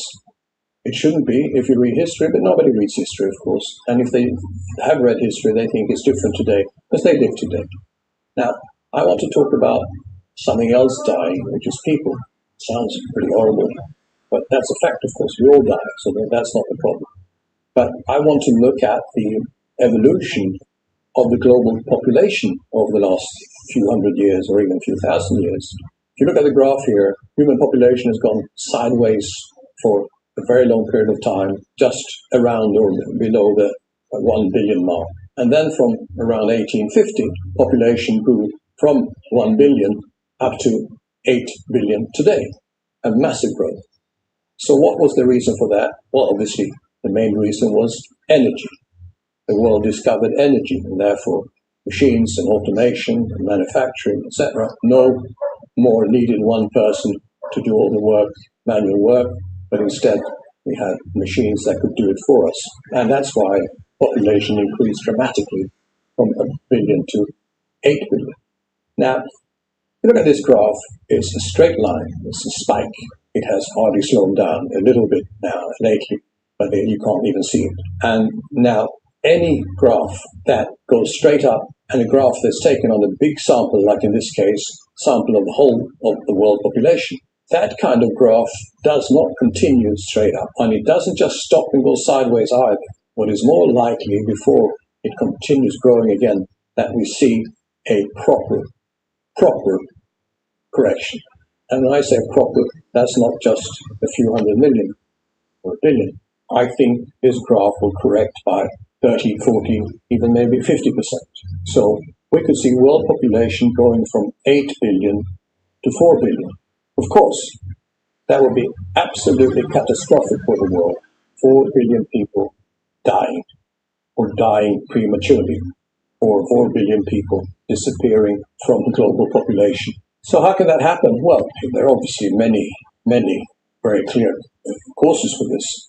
You can have war, you can have famine, you can have disease, you can have economic disaster, you can have civil war, and obviously, as we're seeing in many countries today, the birth rate is going down dramatically. China, for example, most of Europe, for you white man. and many other countries. So the world population on the whole is not growing as it has been. And therefore, I would expect that the population will even go down as much as 4 billion. Now, how long will that take? Well, if it's not an absolute disaster or nuclear war or Black Death that halved the population very quickly in the 1300s, in the world, and actually global population, especially in Europe, but probably even in the whole world, halved during Black Death. So it's possible that we have that again, or it's possible that we have a war. But just looking at this graph and looking at it coldly without any emotions whatsoever, but just looking at a graph that has gone up straight up, it's very likely that the correction will be virtually straight down, whether that takes, as I said, 10 years or whether it takes 50 years or 100 years. Only future historians will tell us that. But that's something that the world should be prepared for, and I don't think anyone is prepared for it, because most people in the world just extrapolate trends. But this is not a trend that I think can be extrapolated, be very dangerous, and I think governments around the world need to do a lot of planning, because the consequences of such a correction will be dire. Sorry about this negative message. I think it's inevitable that we will have something that reduces global population by a major percentage. Any thoughts about that? Not really. I believe that the population. Well, let me rephrase. I know that the population is falling, but like you said, mainly, in America too, for blacks as well,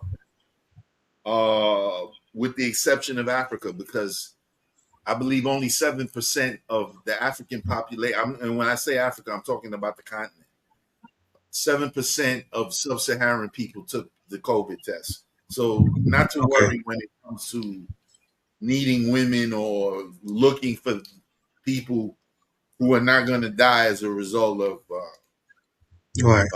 that poisoning that got done to most people in most parts of the world. Right. Right. And of course, they're talking for their own people. They're not talking on our behalf. Right. Right. So that's it. Okay. Okay. So we can go on. We can go on to this. I like the guy. He's a young guy, 17-year-old South Los Angeles student, Lamont Newell, has reached 65 college acceptance letters, has received and plan to attend Columbia University with a 4.4 grade point average. Good job, young man. Good job.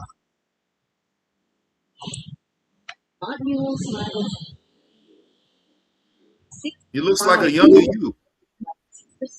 I was much more handsome. Where he's holding them is also significant. He brought us to South Park in South LA, learned to code here as a kid in summer camp, and now he plans to study industrial engineering at Columbia. The valedictorian with a 4.4 GPA earned a full ride. One of my goals is actually to create an institution where I teach about kids how to work in STEM. This is also where he and his family found refuge while experiencing homelessness. There were times where we didn't have like a roof over our head, but we had a car. We didn't have a place to stay, so we would come and sleep in this parking lot. Newell watched his mother go to college and persevere through many challenges. It was a hard road. I was a single mom. I had Lamont at 21. Equipping him for a prosperous future. As a parent, it is your duty to find out. And I knew my son academically was a high achiever from a very young age. I probably couldn't have done it myself, but it was my job to figure out who could help and where I could get those resources. He was also fueled to set an example for his younger brother. I realized if I didn't try hard enough, who would for him? Newell is the first male in his family to graduate high school. His mother tells us the family has been impacted by gang violence and incarceration, making this achievement layers deep. This not only means something great to me, but it's very influential to my family as a whole because now the youth that comes after him are going to see that there's another way out. Both offering encouragement for those listening. You may feel like during your situation there is no path out, but there's always an exit to your destination. We in a million years we could have never thought we would be in this situation. Annabelle Munoz, ABC 7. All right, that's really, really good, man. I've seen, just as a reflection, hold on. As a reflection of what I've seen over the years, is some very credible and incredible young black men and women, or teenagers, have no home, have no light, have no food. You would think they would give up. Nobody caring for them, but somehow, some way, they could see that little pen hole of a light that says "Come this way," and the closer they get to that light, the bigger and brighter it became. To be honest, man, I could not even tell you what I would do in that given situation. There was one young man. He would study under the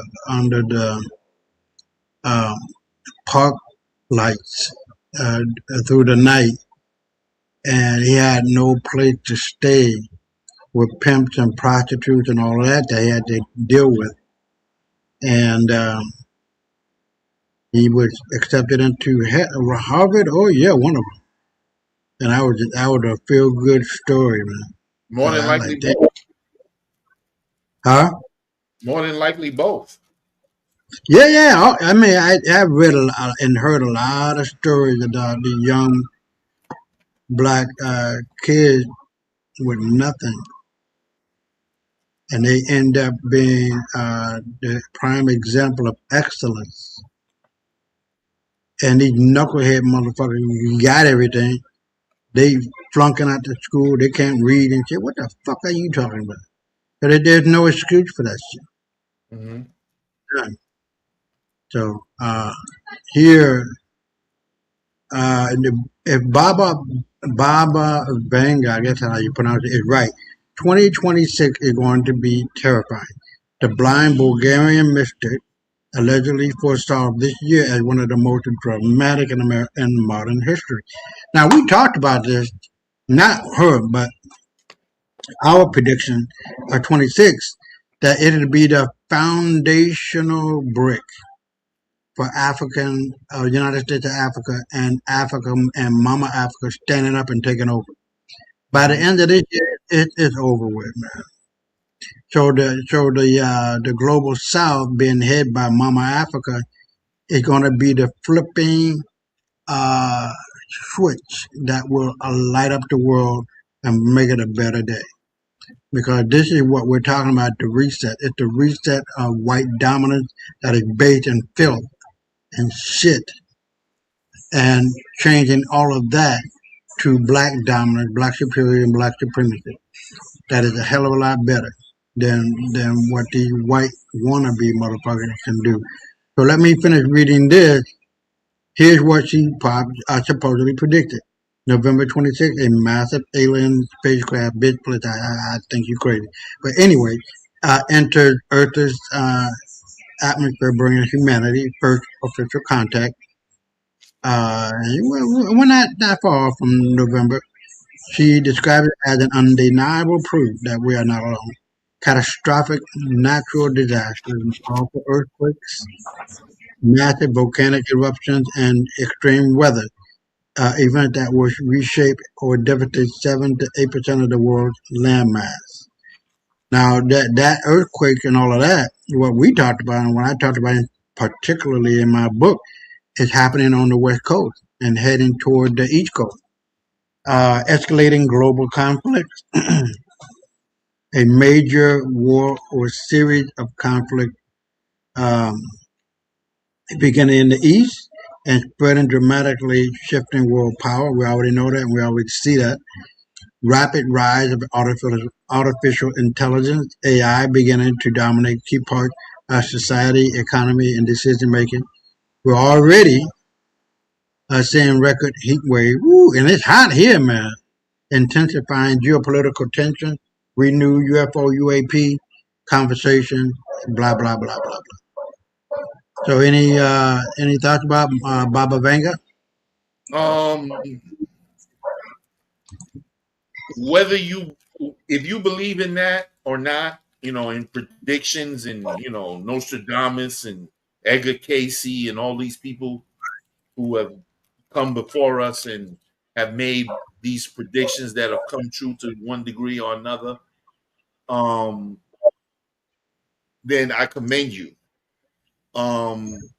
Because all we have to do to see how they're proven right is what's happened in the past. Right. And when did they live and when did they say these things will or might happen? I've been saying a lot of these things for the longest time, and some of it has happened and some of it hasn't. So the jury's still out. But the reason why I give most people like her credit and credence is like reading Behold the Pale Horse by William Cooper. I read that book. It came out about during the first Gulf War with Daddy Bush in 91. I read that book late 90s, so it was already almost 10 years old when I read it. And a lot of what he said happened after the book came out and before I read it. So with that, but then again, we know his nomenclature because he was an intelligence officer. He had access to those files. He decided to become a whistleblower because he loved his country and he didn't want to see people getting fucked around. So a lot of these people say is going to happen one way or another. It might not happen exactly how they say it, but if somebody told you that 2 planes were going to go through buildings in New York and in DC, you probably wouldn't have believed it because are protected. We know there's certain safeguards so that those things don't happen, and it happened anyway. So they could be predicting the future or being told by people we're going to do this 50 years from now, and they just wrote it early. So, pay attention to it with half a mind, not give your whole mind to it, and just be ready for anything that can happen, especially if you live in a big city. I'm done. Okay. All right, so let's get down to the last X-Files. Now, we talked about this the last time, bro. Man, these motherfuckers in India, this is the Ganges River in India. And these motherfuckers are cutting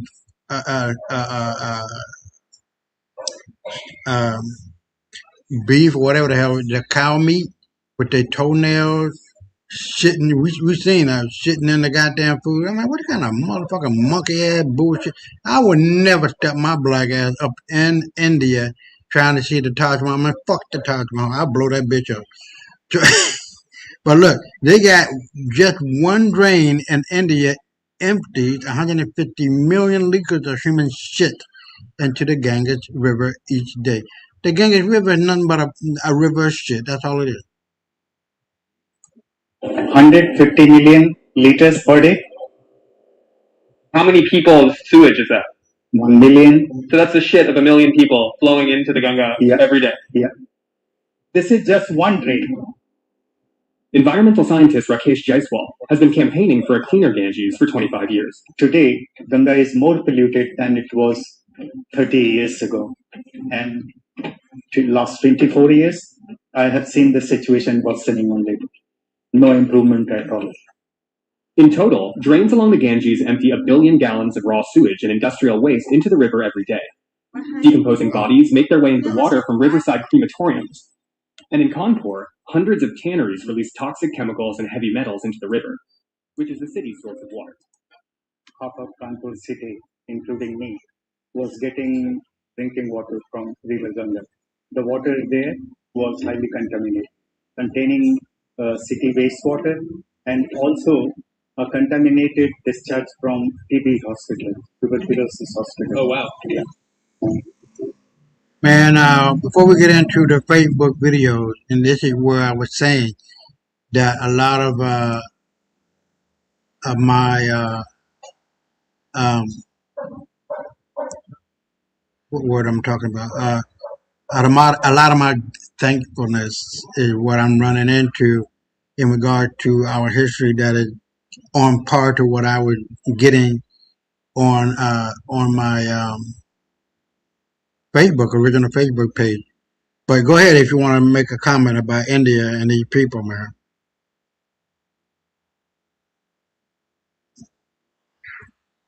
Is India considered a third world country or second? Man, it's 10th world country as far as I'm concerned. And my black ass would never step up in that bitch. Yeah. That is, I don't understand how they don't have sewage systems and drainage and. Oh, they got it. They just don't give a fuck. You know, you get used to that smell. They got fields where you can go and shit in. Yeah, you told me last week. Yeah. What the fuck do you mean shitting field? And why is somebody shitting in your food and you eat it? Why is somebody putting the goddamn feet on top of your hamburger, or whatever the fuck it was, and you're eating it? These are some nasty motherfuckers, man. Man, one time I was in Bahrain. I never forget. No, I was in Dubai. And I went to a place, right? And so I had to use the bathroom. So I go into the bathroom. And as soon as I get in the bathroom, there's a guy in there, you know, he more than likely an Arab. He could have been Indian, you know, because when you over there, the motherfuckers look the same basically. Right. And he got his foot in a wash tub and he's talking Arabic or Indian or whatever the fuck he's talking.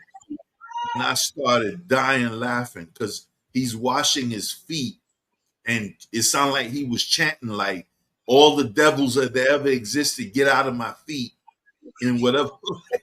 Yo, bro, I couldn't. I had to walk out the bathroom, and I was with people that already been there, so they know how shit go. Right. When I came out the bathroom, they was dying laughing. They already knew what happened. It's the first time I was there at that time, so I ain't know no shit like that. I mean, this man was chanting like and cleaning in between his feet. When I walked in the bathroom, it was like I didn't even come in there. Right. That's how concentrating he wasn't cleaning his feet. I'm like, in a wash tub in a public place. This is not your house or a place where like a gym or something where you're gonna sweat and wash yourself. It was a regular place with a bathroom.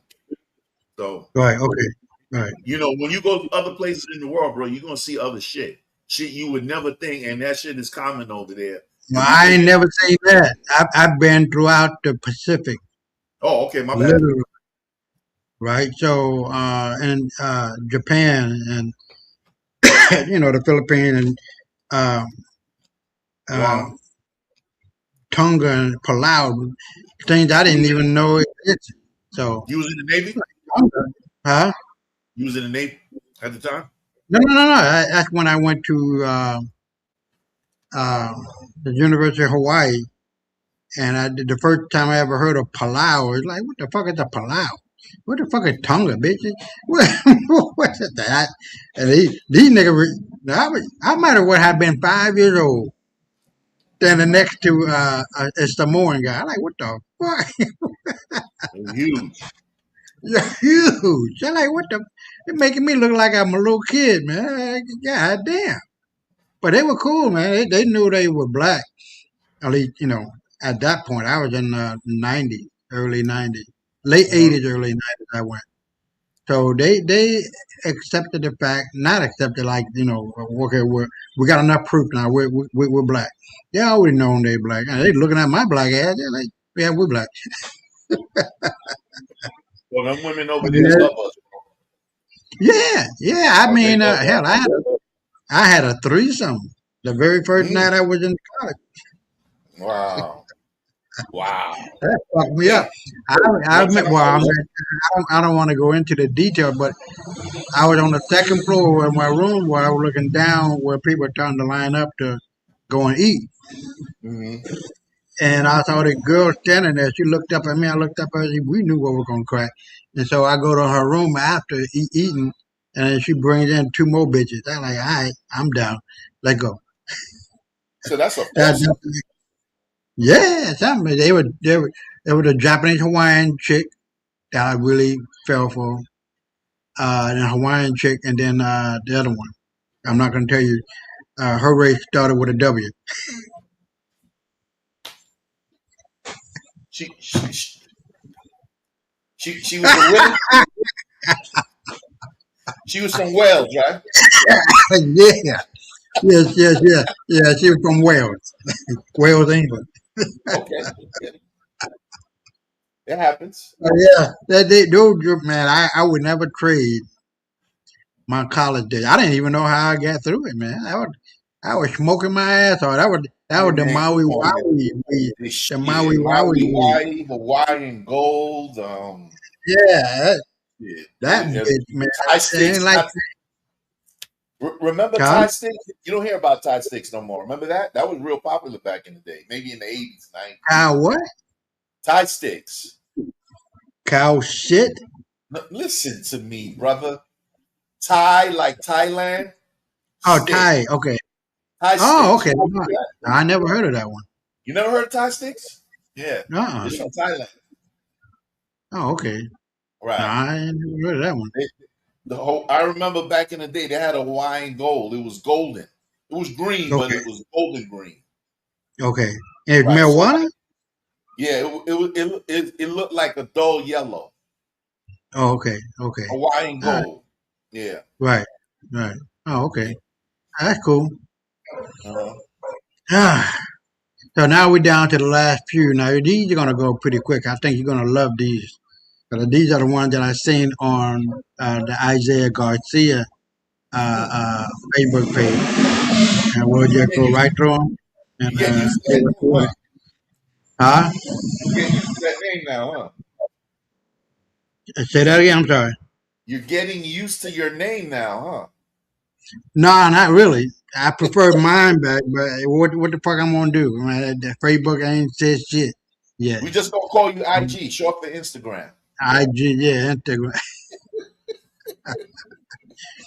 Well, I can't complain. I guess I can complain, but I'm getting some good information, man. So let's get at it. Yeah. And we'll be right back. Okay, brother. My great-grandmother, Phyllis Thompson Pettit, was a slave of the Cherokees. It's a little-known chapter in American history. The Cherokees were one of 5 Indian tribes whose members owned slaves. So what were those slave doing for the Cherokee Nation? They were agricultural laborers. They were also individuals who worked as domestic slaves. But in 1866, the Cherokees freed their slaves.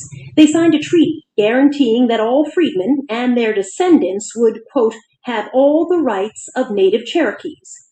Today, that treaty is at the center of a controversy involving nearly 3,000 African Americans. On August 22nd, Cherokee Nation kicked them out of the tribe. The Treaty of 1866 did not give citizenship to the freedmen or their descendants. Diane Hammonds is the Attorney General for Cherokee Nation. The heart of the issue is whether or not an Indian tribe can determine who is eligible to be a member of that tribe. In 2007, Cherokee Nation passed a law requiring proof of Indian blood to be a member. The proof is based on a record that was created a century ago called the Dawes Rolls.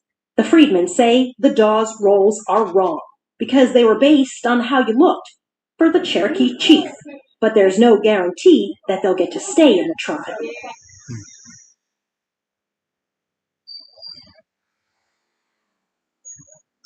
Now, I didn't see this one now.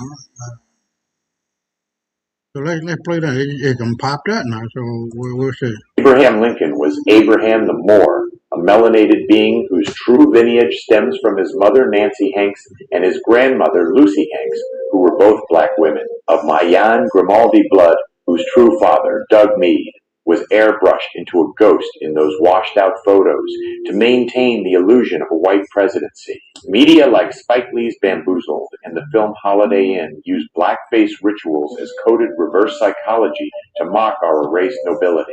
His whole crew was the same. His vice president, Hannibal Hamlin, was darker than a moonless night, yet they were listed as free white persons, because white in this jurisdiction is a status of property and standing, not a paint color. The entire early government was a Moorish affair. Figures like Alexander Hamilton were black men of Malayan blood who sought to return the nation to a gold standard.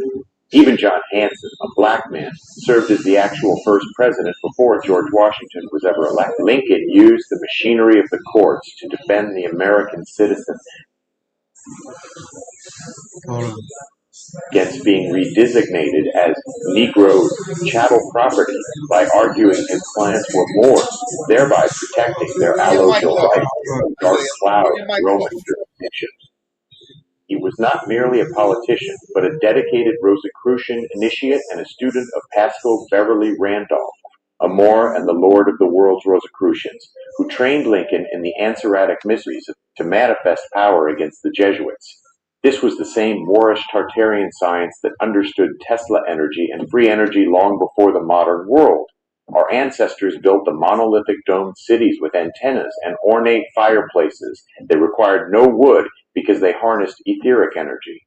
The movie Lincoln Vampire Hunter is a coded ritual where the lead actor even acknowledged the film's connection to Pascal Beverly Randolph. Vampires serve as a surrogate for melanin, the Dracula particle which, like the mythological creature, is dormant during the day and secretes at night to bathe the central nervous system. Now look at that giant statue in D.C. Rome on the Potomac. That monolithic Lincoln sitting in his chair isn't just an artistic choice. Its massive scale is a blind reminder of the actual 17-foot-tall giant Moors who built those Tartarian structures you see throughout the Capitol before they were erased from the record. They've got you thinking he is just a lanky white man, but he is positioned there as a silent guardian looking directly against the overreaching extension of the Roman jurisdiction and the Jesuit Inquisition he fought to sweep away from our country. And why is he on that one copper coin? Because copper represents the angelic frequency and the conductive power of our ancestors' technology that backs the true republic. They put the Moor right in your face every day to mock your amnesia, the man who tried to keep you an American national instead of a corporate slave. Wow, deep. Okay. I wanted to. Come on, man. Going up. Yeah, it's not going up, man. Hold on. What the hell is going on with this? I wanted to read what the caption saying right here, but it's not allowing me to. Remains on the one copper coin interpreted as what the hell? Okay, here we go.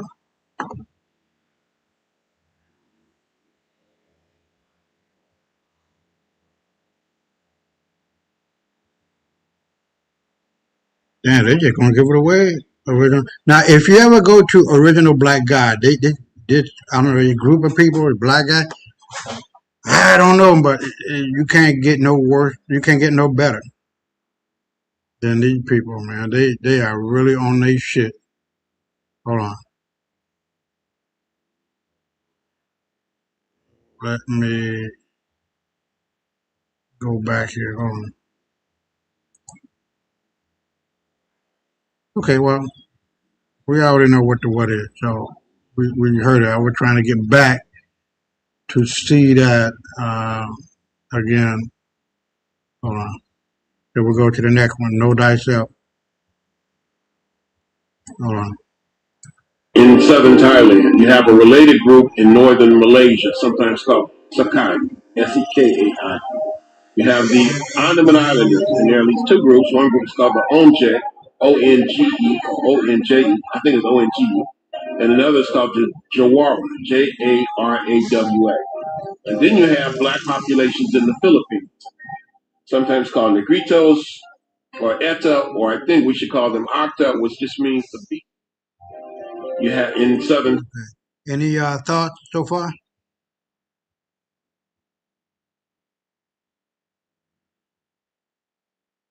Your mic is on. Oh, there you go. No, not really.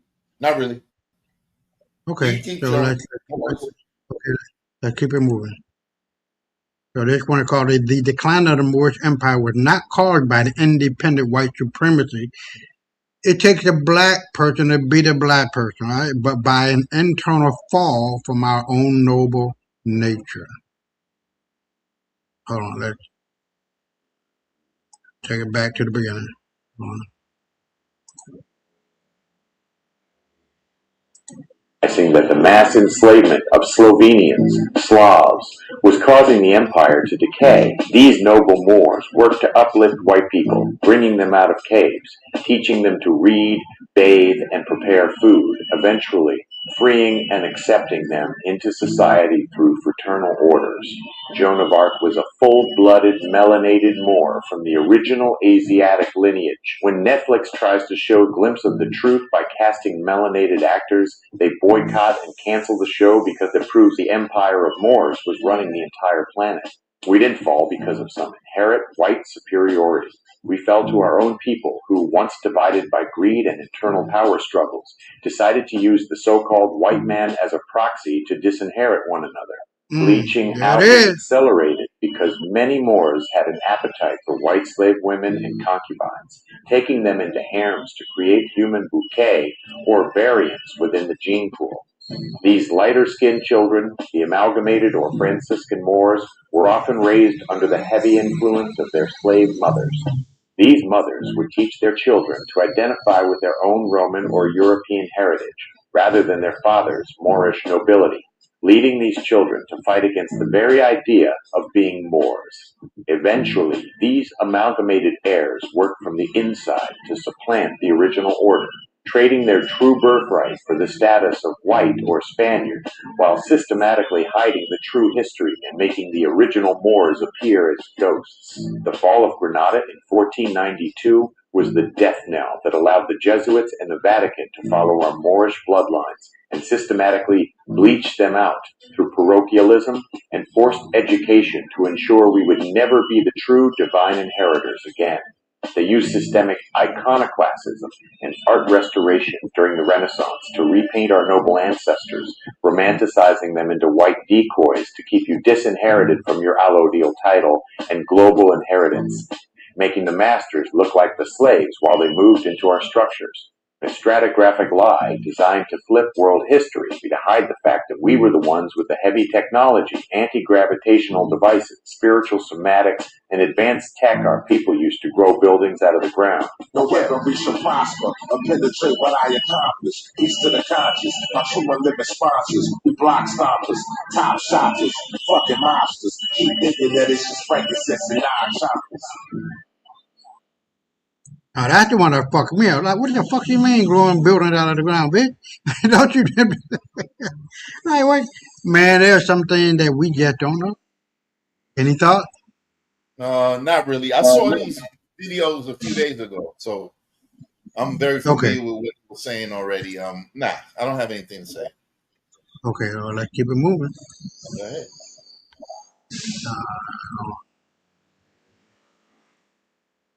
Now here, it has white slave were sold for centuries.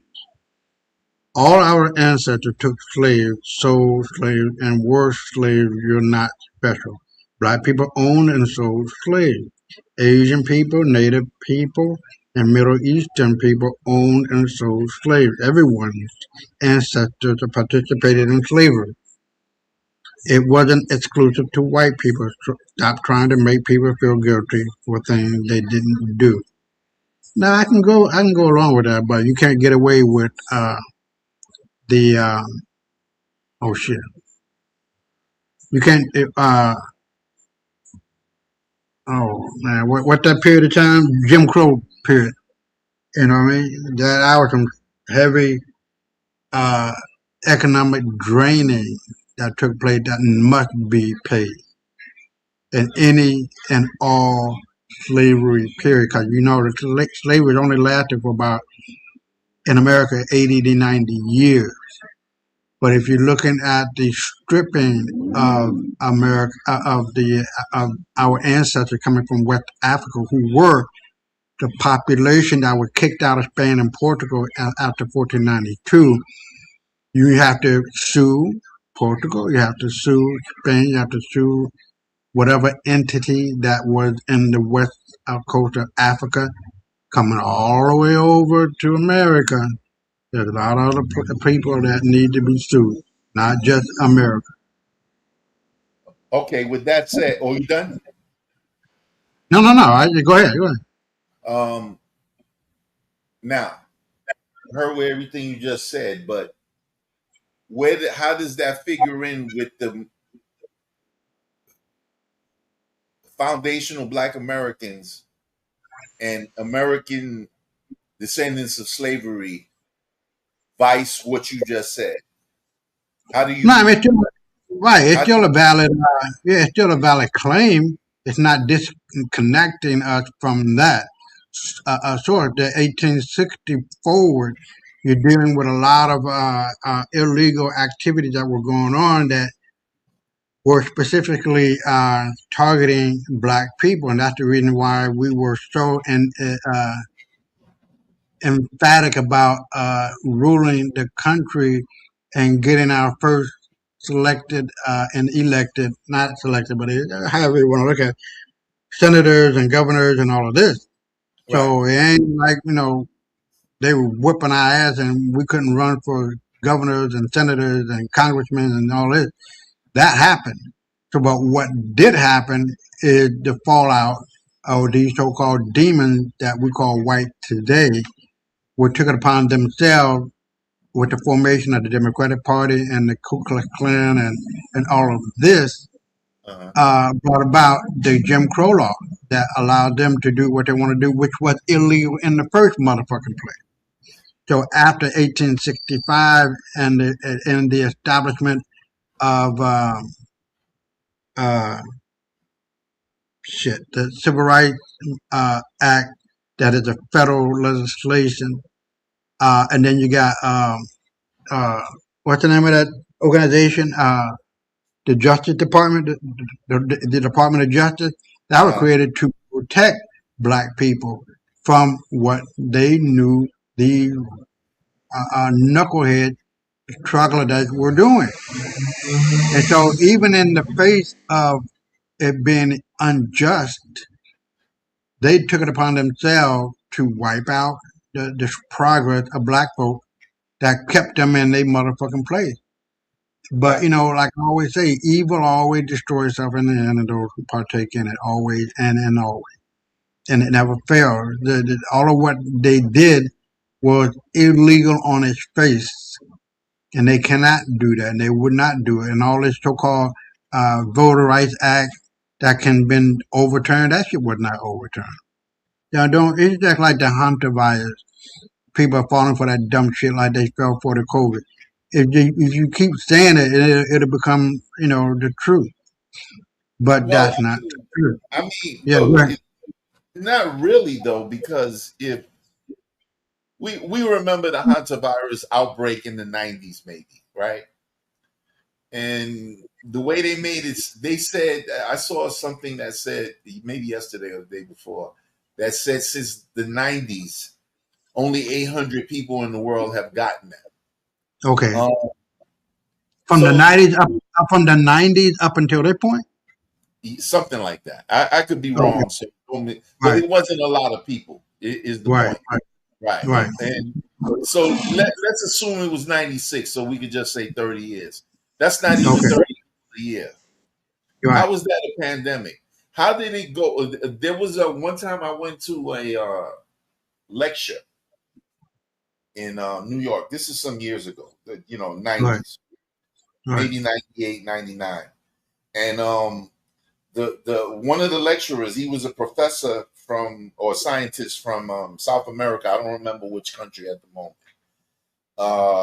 And he was saying how AIDS went to school, because for those of us old enough to remember when AIDS first came out, it was almost exclusively a homosexual disease.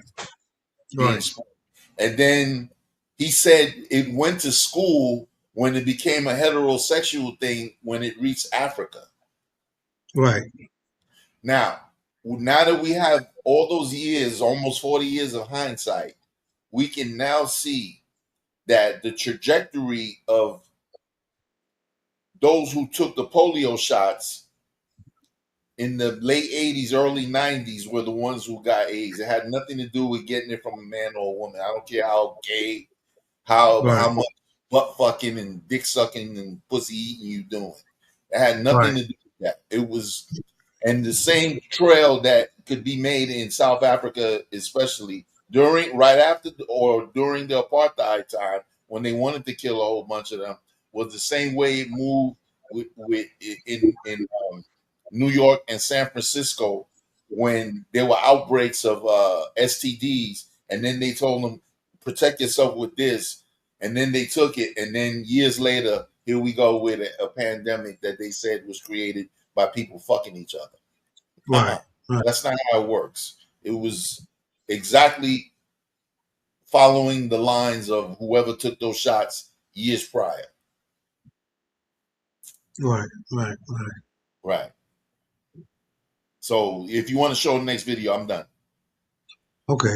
Let's do that. Now, that's one of the Moors lost Europe when they married the cave bitches. The reason why the black people lost control of Europe is because they got seduced by the cave women. The cave women seduced them. When we brought these motherfuckers onto our planet, we told the Moors, you are supposed to watch over the cave women. You're going to alter their genetics. Yes, they have tails. All of them have tails. So you're going to have to remove the tail and then change the DNA strands of them so that they can stop giving birth to beings with tails. The reason why the black people lost control of Europe is because they got seduced. So let's move forward, and then we got this one. Now this one is a telling one. I'll be right back. Concept of the divine is not a person, but a formula. Generator, operator, destroyer. This GOD frequency, black people possess innately through the melanin antenna that receives the light vibration. Oh, come on, man. No, don't do that to me. From the heavens. They are ninth ether beings possessing a direct input with the soul of the cosmos. They must activate the pineal gland. Imagination is more important than knowledge. Knowledge is limited to all we now know and understand, while imagination embraces the entire world and all there ever will be to know and understand. The body is the only true Holy Land, and the pineal gland is a geophysical computer that allows man to communicate with the invisible world of nature. That which you call the void is actually the dark matter, a limitless insource of dark matter that makes up 90% of the universe. The Asiatic black woman Dr. Oibo has revealed the God order, Godward. It shows the universe is a giant geometric space in motion. They use, according to Garber's, deductions from the God Almighty's blind infernal truth. That mystery can be explained from their model of the universe as coming from a tomb as a building block. You can explain the mystery, which is chemistry, okay, by using deductions from Garber. Black magic, okay, black magic is what chemistry another interpretation of chemistry, mystery of the ancient. The Asiatic black man is the original human, a carbon-based living star. Melanin is the organizing molecule of all civilization, a superconductor with black hole properties that reabsorbs light. Broken down in very simple language so that every person can deal with it. That's the bottom line, because the power of God is centered on the word God, okay, and the truth. Okay, the truth is these are the of course God and truth are pretty much together in the sense that God doesn't lie. God has no time to lie. I mean, you understand? God is too big for lies, so God tells the truth. Okay. I want to see what this guy was saying. These books explaining superconductivity radiation. It says the ISIS Thesis by Judy King. This is something breakthrough book. I don't know if I can bring this over a little bit. Hold on. The breakthrough book that decodes Egyptian something relates them to molecular biology and quantitative physics.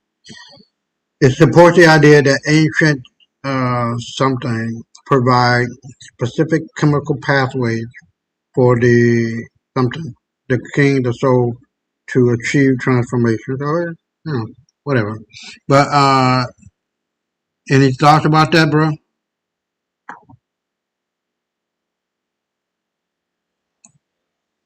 Not really. Okay. Well, we'll just keep it moving until we get to the end. All right. Okay. We'll be right back. From history, so these psychopathic parasites could build their fake world. Those Queen's Guards parading are a global crime scene. That towering headdress isn't a military hat. They stole that style directly from the Moors of the Khazan-Khani in the Great Tartary. In advanced Asiatic civilization, they tried to nuke from your memory. Those bearskin hats are nothing but a ritualistic imitation of the thick natural hair, those massive afros grown by the original Hibachi nobility, the true Obashis, who sat on the thrones of Europe while these people lived in caves. See, the ancestors of these people you call Europeans today were the white Obashis, former slaves of the Hibachi, who couldn't grow that crown of power because their biosynthesis failed them. They were fail melanin, mutants who had to glue animal fur and lamb's wool to their skulls just to mimic the lords they deposed. That's our shit they're cosplaying. When Bob Marley sang about crazy bald heads, he was exposing the castrato class. He was talking about the Mameluke and Janissary slave soldiers who were ritually castrated, losing their testosterone in their hair, becoming the gilded eunuchs who build the penitentiaries and schools to lobotomize your mind. Today, these bloodlines, the Orsini, Medici, and Rothschilds, align with the satanic banking cartels that funded Epstein's List and global human trafficking. It's all part of a Gollywog ritual, a theater of mockery, where they dress in the habits of the people they slaughtered, being you, to ensure the original people stay mentally dead. They snatched your headdress from the Kazan to fake the natural glory of the ancient Moors and Hebrews. The high-status nobility of the millennial reign knew the truth. Growing your hair out was the divine covenant of a peak human being. Moorish empresses and royalty grew their natural hair, those massive, beautiful afros, as a sign of supreme status and genetic frequency. They've tried to erase every memory of these beautiful Moors through iconoclasm and whitewashed history. because their own biosynthesis failed them. You wonder why the barber shop is the biggest institution in our community? Because the system socialized you to pay money to trash your own godhood. Hair is an extension of your central nervous system, a literal antenna for your soul, and a divine covenant. The corporate system and the prisons force you to shave to disconnect you from your awareness and your royalty. While you're in that chair throwing your power away, the Ashkenazi is in the Shiva growing his locks out, rocking the Horus lock, because he knows the blessing you were tricked into hating. That Horus lock, that's ours. They repurpose your palaces after the historical resets. They wear your crowns and mimic your hair because they know that crown was the mark of a God-man on earth.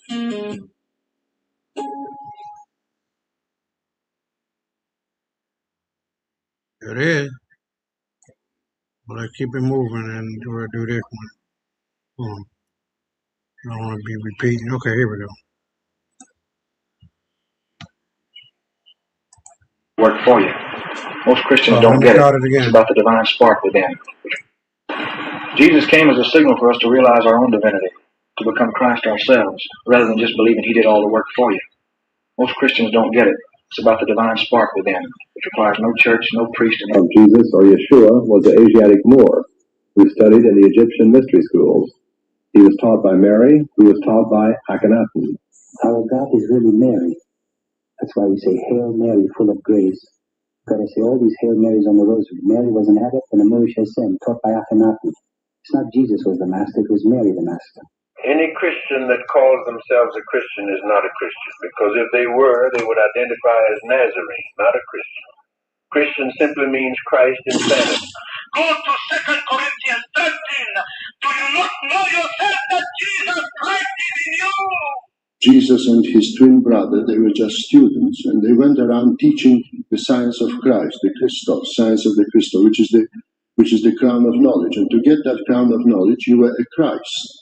Christ simply means the anointed one, as in enlightened one. Lucifer, the light bringer, means the one who brings knowledge, not what they taught you to fear. And the ones they called Moors, they were the light bringers to Europe, bringing bath, architecture, knowledge. Read 1 John 4:4. Greater is he within you than he that is in the world. They don't allow us to teach this inside these churches. The original teaching spoke of the divine within man.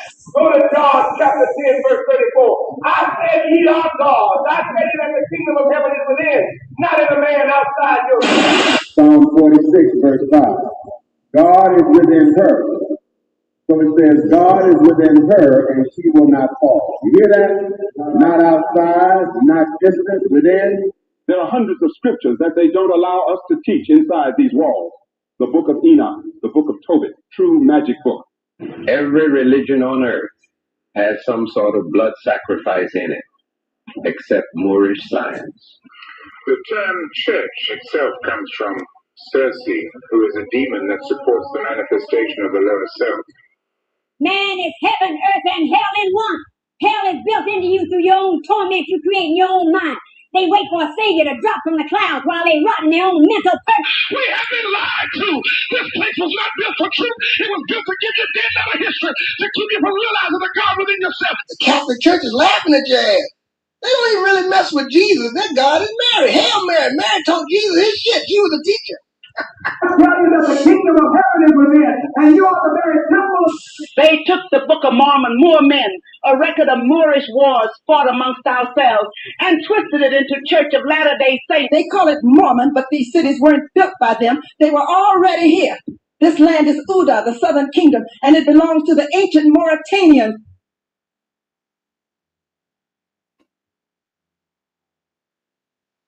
Yeah, I want to know what this is about. Hold on. The elephant on the political ballot isn't a corporate logo. It is the ancestral representation of your republic. Oh, yes, yeah, I know that. Because we created the Republican Party and the elephant, what that means. Mammoth face, stare into the abyss of the mockery. The KKK that destroyed Oxford of older. That's true. They stole that from us. Let's play this one. KKK is nothing but a bastardized extension of Moorish masonry stolen directly from your ancestral archetype. They didn't even invent the name Ku Klux Klan. It's a stolen acronym for Kukulkan, the feathered serpent deity worshipped by the Moorish people of the Yucatan long before Jesuit assassins co-opted that draconian magic. Those white robes and conical hoods came straight from the Negro order of the Knights of Seville in Spain, as documented in J.A. Rogers' 100 Amazing Facts About the Negro. You see those Holy Week processions in Spain today? That is Caucasians dressing as Moorish penitents because they inherited all of that from the Moors who ruled them for 700 years. Even the chasing of the bulls in Spain is a ritual mockery. The Moor represents the bull being chased out of Spain, a celebration of your deposition disguised as sport. It's the same with the swarthy Pete, Zwarte Piet ritual, which is a reminiscent memory of the Moors bringing the gift of life to Europeans dying in the dark caves.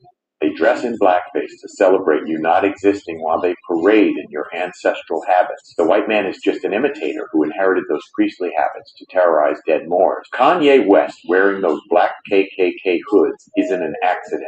He is a Gemini wild card acting out a Masonic ritual in the same bed as Donald Trump, signaling the total collapse of the corporate United States and disclosing that the original order was melanated. Even Tupac knew the truth. He called himself Machiavelli because he knew about the Venetian oligarchy and the demonic sigils like the Tupac EP or EpiPen used to trap your soul force in an ethereal blood chain net of adrenochrome-backed cryptocurrency that is currently being exposed to masses through the Epstein files. So let's cut the nonsense. The movie Harry Potter and the Goblet of Fire shows Death Eaters wearing these conical hoods to represent occult Moorish magic. But Hollywood turns it evil once again to make you run from your own power. The system turned the priestly garments of our ancestors into the witch's hat and the dunce cap to turn us away from our own science and make the ignorant view our power as evil and demonic. The massive witch hunts in history, just like the events documented in Salem, were actually a targeted purge of the Moorish priesthood in America. These witches were actually members of specific melanated bloodlines who held the ancestral connection to ancient magic that the invaders were trying to steal and shift back to Europe. They burned our priests at the stake to destroy the Moorish systems of science and the Grail bloodline that goes back to the original creator. The conical caps was originally designed to increase blood flow to the brain, acting as a spiritual tuning fork. You must realize that the KKK was created by stealing the Moorish science and culture of the Moors through suckers like Albert Pike, stealing straight from the Negro order of the Knights of Seville, because these decoys never created anything of their own. The KKK was not just a ragtag group of racists. It was a quasi-political organization legally sanctioned by the pseudo-United States government. Its true purpose was to function as a militia for land theft, specifically targeting the original Moorish landowners, so-called black people who held the Allo Deal titles to this continent. It created the U.S. citizen as a fictitious status to place you under their trust as a mentally dead person, while the Klan was used to enforce this transition through a Black Sun ritual of terror, which is all our stolen sciences. Don't ever forget that they didn't create anything. Nothing new under the sun. There it is. They were worshiping our bloodline. Oh, shit. Hold on, let me play this one, and then we'll go back to the original. You are witnessing the high science of falconry, animal husbandry, and communion with nature that defined the Lemurian and Atlantean epochs. In the vast empire of Tartary, a global Asiatic power, the owl was the symbol of the original Moorish people, while the griffin stood as the official symbol of the empire itself. The teachings of Ptahhotep reveals that the owl is the literal Egyptian hieroglyph to the term Moor, signifying that the Moors are the original high priests of Anu who ruled Tartary. Drake's OVO symbol is actually a representation of the old Moors in Tartary, the original flag of your people's Eastern Empire. The sacred bird also represents the Taurus field, the geometric foundation of reality that allows for silent flight and unseen power, which is why the symbol of the owl is linked to knowledge and etymological truth hidden in plain sight. The massive owl statue at the Bohemian Grove is actually an earlier Moorish structure, part of a legacy where we once possessed many owl statues to signify the global rule of the Moors. Today, oligarchs and secretive groups at Bohemian Grove use the owl to reverse the frequency. They reverse the frequency to perform rituals to what they believe is Moloch, when in reality they are worshipping the original Moorish priesthood, the very black man they seek to supplant. The high science falconry of giant birds and griffins in the historical record were more than mythology. This legacy is rooted in the land of Kalas, California, which was known as the land of the Griffins and ruled by Queen Khalifa when California was still an island, and the Sultan of America possessed animals and birds so massive that modern elephants seemed insignificant by comparison. Hollywood truth bombs us by showing ancient Moorish sciences of dominion over these fowls of the air through the Bowery King in John Wick, the Moorish information broker that sees and knows everything through his network of birds, representing the true Lord sitting above the high table. Simultaneously, Kingdom of the Planet of the Apes mocks our ancient animal husbandry and falconry. They depict apes practicing falconry and training birds to kill. This is a calculated mockery of truth intended to reinforce the lie that original people are apes, when we never descended from no goddamn apes. This gnosis is even embedded in the occult context of Harry Potter, where the owl serves as a nocturnal herald of initiation and a sentinel of secret wisdom. It represents the ability to perceive information that remains hidden from the uninitiated. These disclosures serve to keep us in willful amnesia, preventing us from realizing we are the titans and lords who once held absolute dominion over the beasts of the field and the heavens. Man, that's some raw shit. Hold on.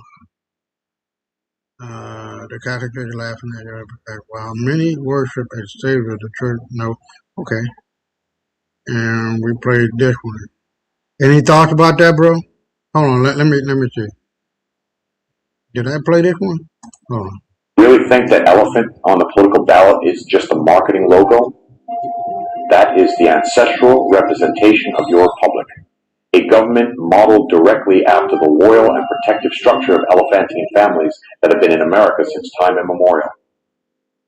In our ancient society, we didn't just read about elephants in books. We owned them like dogs. And they served as our great caregivers and protectors during the mammoth phase right here on this soil. You have been fed a fill-in-the-blank history to hide the fact that elephants and camels are indigenous to the Americas. They turned these majestic symbols of our republic into circus acts and minstrel shows, mocking our heritage for the amusement of the New World. The ultimate insult is right in your face, but you're too blind to see it. Dumbo. They named the circus elephant Dumbo as a direct mockery of you, the original Moor, because they think you're too dumb to recognize your own reflection in the sideshow. Look at the cartoons and the circus ads. They even put a fez on the elephant, the physical symbol of Moorish nationality, and parade it around for amusement while you sit in the stands cheering for your own destruction. You were the Dumbo in their circus, as long as you refused to see the truth. After the mud floods and the wars of the 1800s, they had to repopulate the land. They brought in the Cabbage Patch Kids, the generation of clones and test tube babies harvested from orphan trains and World Fair incubators. These were the infant industries protected by the Republican Party's protective tariffs, not factories, but the biological manufacturing of a new programmed workforce to replace the indigenous Moors. Lynchings were never just about random racial hate. It was corporate liquidation. The men they hung, like Jesse Washington in 1916, were often the chiefs, emperors, and allodial landowners whose names had to be erased so the state could seize their estates and resources. And look at the ritual parallel in that very same year. They took Mary the elephant, the living physical symbol of the Moorish Republic, and hung her from an industrial crane in a public execution. This was a theater of war, a mock ritual intended to signal the total overthrow of the original proprietors. They turned our majesty into sideshows and put Moors in human zoos in our own world expositions to brainwash the public into thinking we were savages from Africa rather than the architects of the mound cities in America. They trapped you in a psychological net, herding you into a status scam designed to reclassify you as contraband, Negro, or Indian. In 1871, through the Organic Act of Congress, the corporate United States officially usurped this land, establishing a municipal government for the District of Columbia to act as a holding company for the Moorish Empire. The slaughter of tens of millions of bison and American elephants was not merely a result of unchecked exploitation. It was a theater of war designed to erase the evidence of the American paradise and the Moors who ruled it. The invaders orchestrated a systematic extermination of these creatures to disconnect the Moors from the natural wealth of their land. Those that weren't slaughtered were captured and shipped overseas to foreign zoos or traveling shows, turning the majestic ancestral symbols of our republic into circus acts, like the mockery of Dumbo. Exactly how they treated the elephants is how they treated the original Moors of America.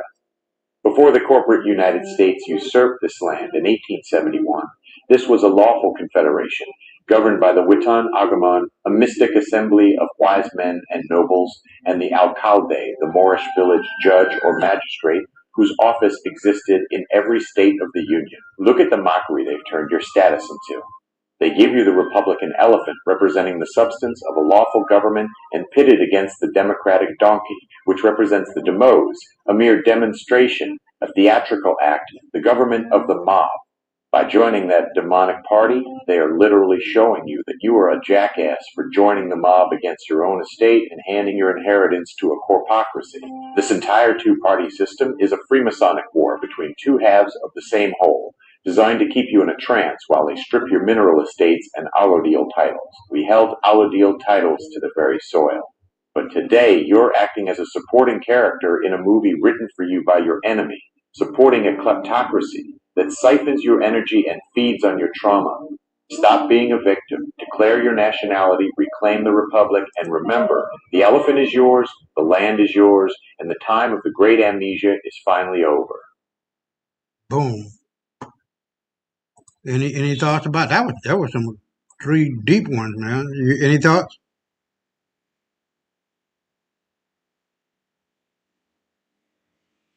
Any thoughts, bro?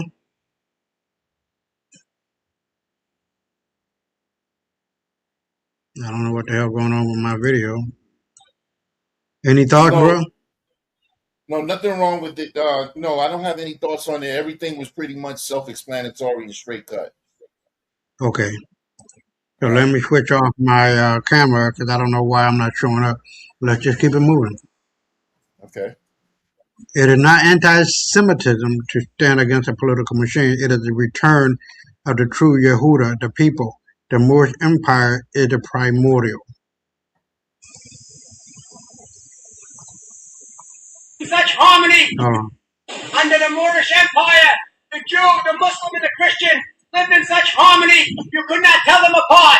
It was one family of Asiatics before the Venetian oligarchs and the black nobility started the racial theater. These modern Zionists turned this republic into a graveyard of death. We know from the records that the real Jew is the Asiatic Moor. The word Hebrew only means the one who has crossed the river, and the first time was the Canaanite, Moabite dialect. Very clearly, it is not anti-Semitism to denounce the Zionist movement. We must separate the faith of our fathers from this political machine. We have no problem with Muslims and Christians or Palestine or Iran. We are all one family of nations who once lived in such harmony you could not tell one from the other. Many Jews know these old records. These scholars, the Moors appear in several of the early traditions. The Zionist propaganda makes the world despise our people. But not all Jews go along with this madness. We stand with the Moors because we remember the real Yehuda.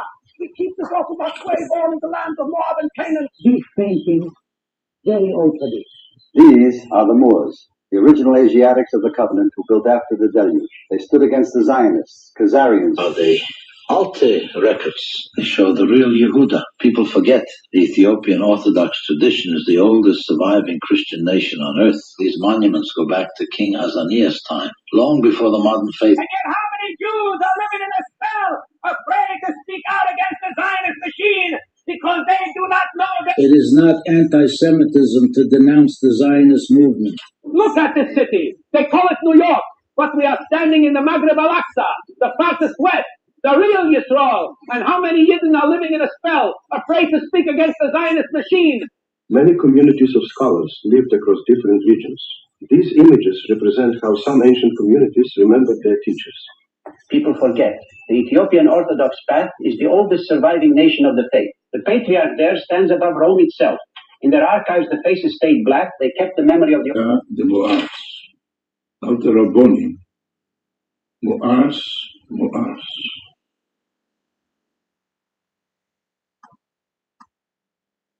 Let's just keep it moving. Now here we have, what is this one? Black created English language. Be right back. Hold on. We've been lied to into believing that a person who descended from a cave created the English language. But when they came out of the cave, they didn't even know how to speak. So how the hell could they teach us a language? A language, a motherfucker who descended from the caves. They told us that they created English, but they didn't know how to speak. Black people created the English language. Now we've been lied to into believing. And the cradle of civilization. Let's keep it moving. Hold on. Oh, I'm sorry. Hold on. History Month. But as we look, the only time black inventors are spoken about in America is during Black History Month. But as we look deeper, what does history really say? The blocks of life we still use in our society today were built in early Africa.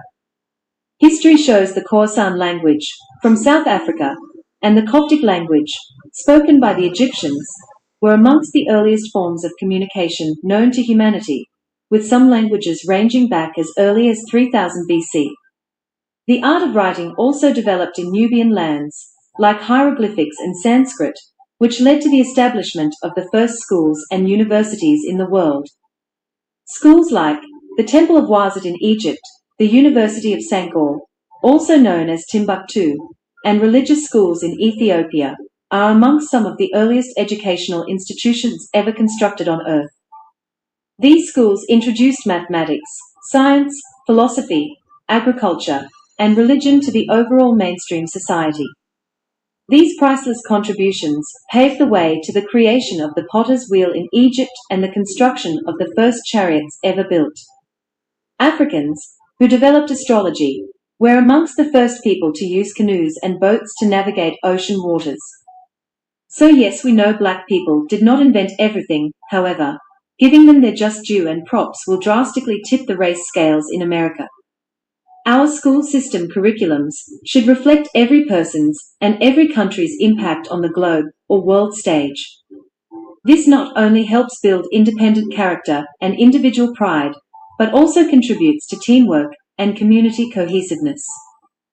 To favor one particular group as the creators of modern-day technology only leads to seclusion and fuels supremacy and racist ideologies. It's time that we start to teach our children the truth. Africa is the bedrock of humanity and the cradle of our civilization. There it is.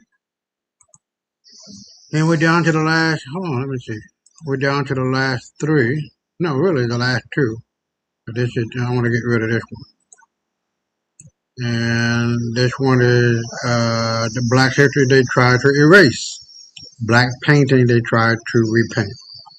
I will be right back. Let me start from the beginning. Look at the coats of arms within these very walls. You see the truth they've tried to repaint.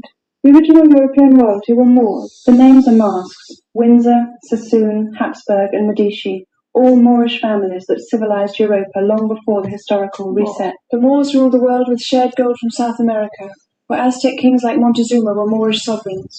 The wealth of the Inca Empire was bonded to the Old World through figures like King Charles. If your page is not getting real engaging followers, or if you have a business that's not getting much sales, message me on this WhatsApp number on your screen.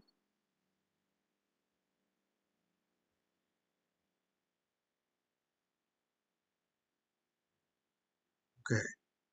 And we are down to the... Now, this is the one I was telling you about, the black woman.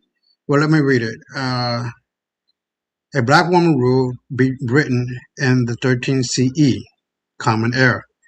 Did you know that Britain once had a black queen and she ruled Europe for 45 years? The Europeans are hiding this history so black people would not know that they were once the world power. Black people follow him on for more information. Olu Ndioji. I guess that's how you say it. Yeah, it was a video, but it's a painting. I guess it's a painting. Or considered a painting. But black people been at the head of this world since the beginning. This little break that you would say, bro, is where it's just a little break, and we're gonna be back, empowered. Are you there, bro? We're at the end of the program.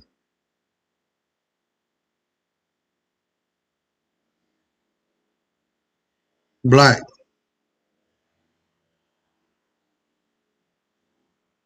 Are you here?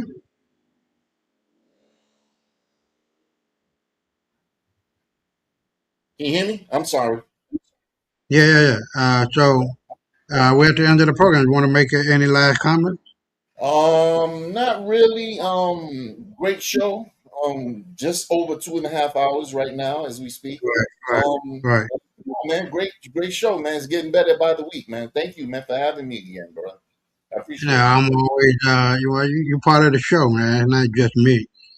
So Oh yeah. One thing I do want to say, if you believe in these alien files, they're saying they're coming from beyond the ice wall because we're in a dome and not from outer space and all these other places. Right. Now I can go with that. Right. And the Epstein files is included in the alien files because remember they did the pandemic as well. They got DNA from wherever they got it from, and made it recombine and so on and so forth.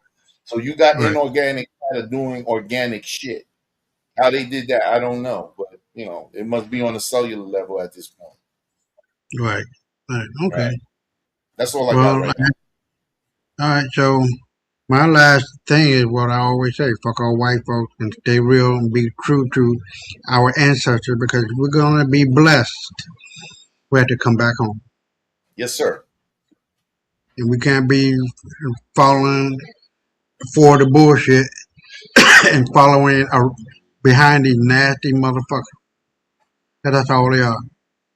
Nasty, disgusting pieces of shit, man. Mm-hmm. And it's the very reason why we lost how we lost and fighting amongst each other. So as soon as we stop that, the gig is up, and they know that. They know their gig is up already. So ain't no big thing. Ain't nothing but a chicken wing. However it go. But anyway, I appreciate you coming on, and we'll be ready. I'll send you what needs to be sent through the week in order to, get prepared for it. But we pretty much know what the deal is. And I really appreciate you being here, man. So for the next 24/7, 365, stay black and fuck all white folks. Peace.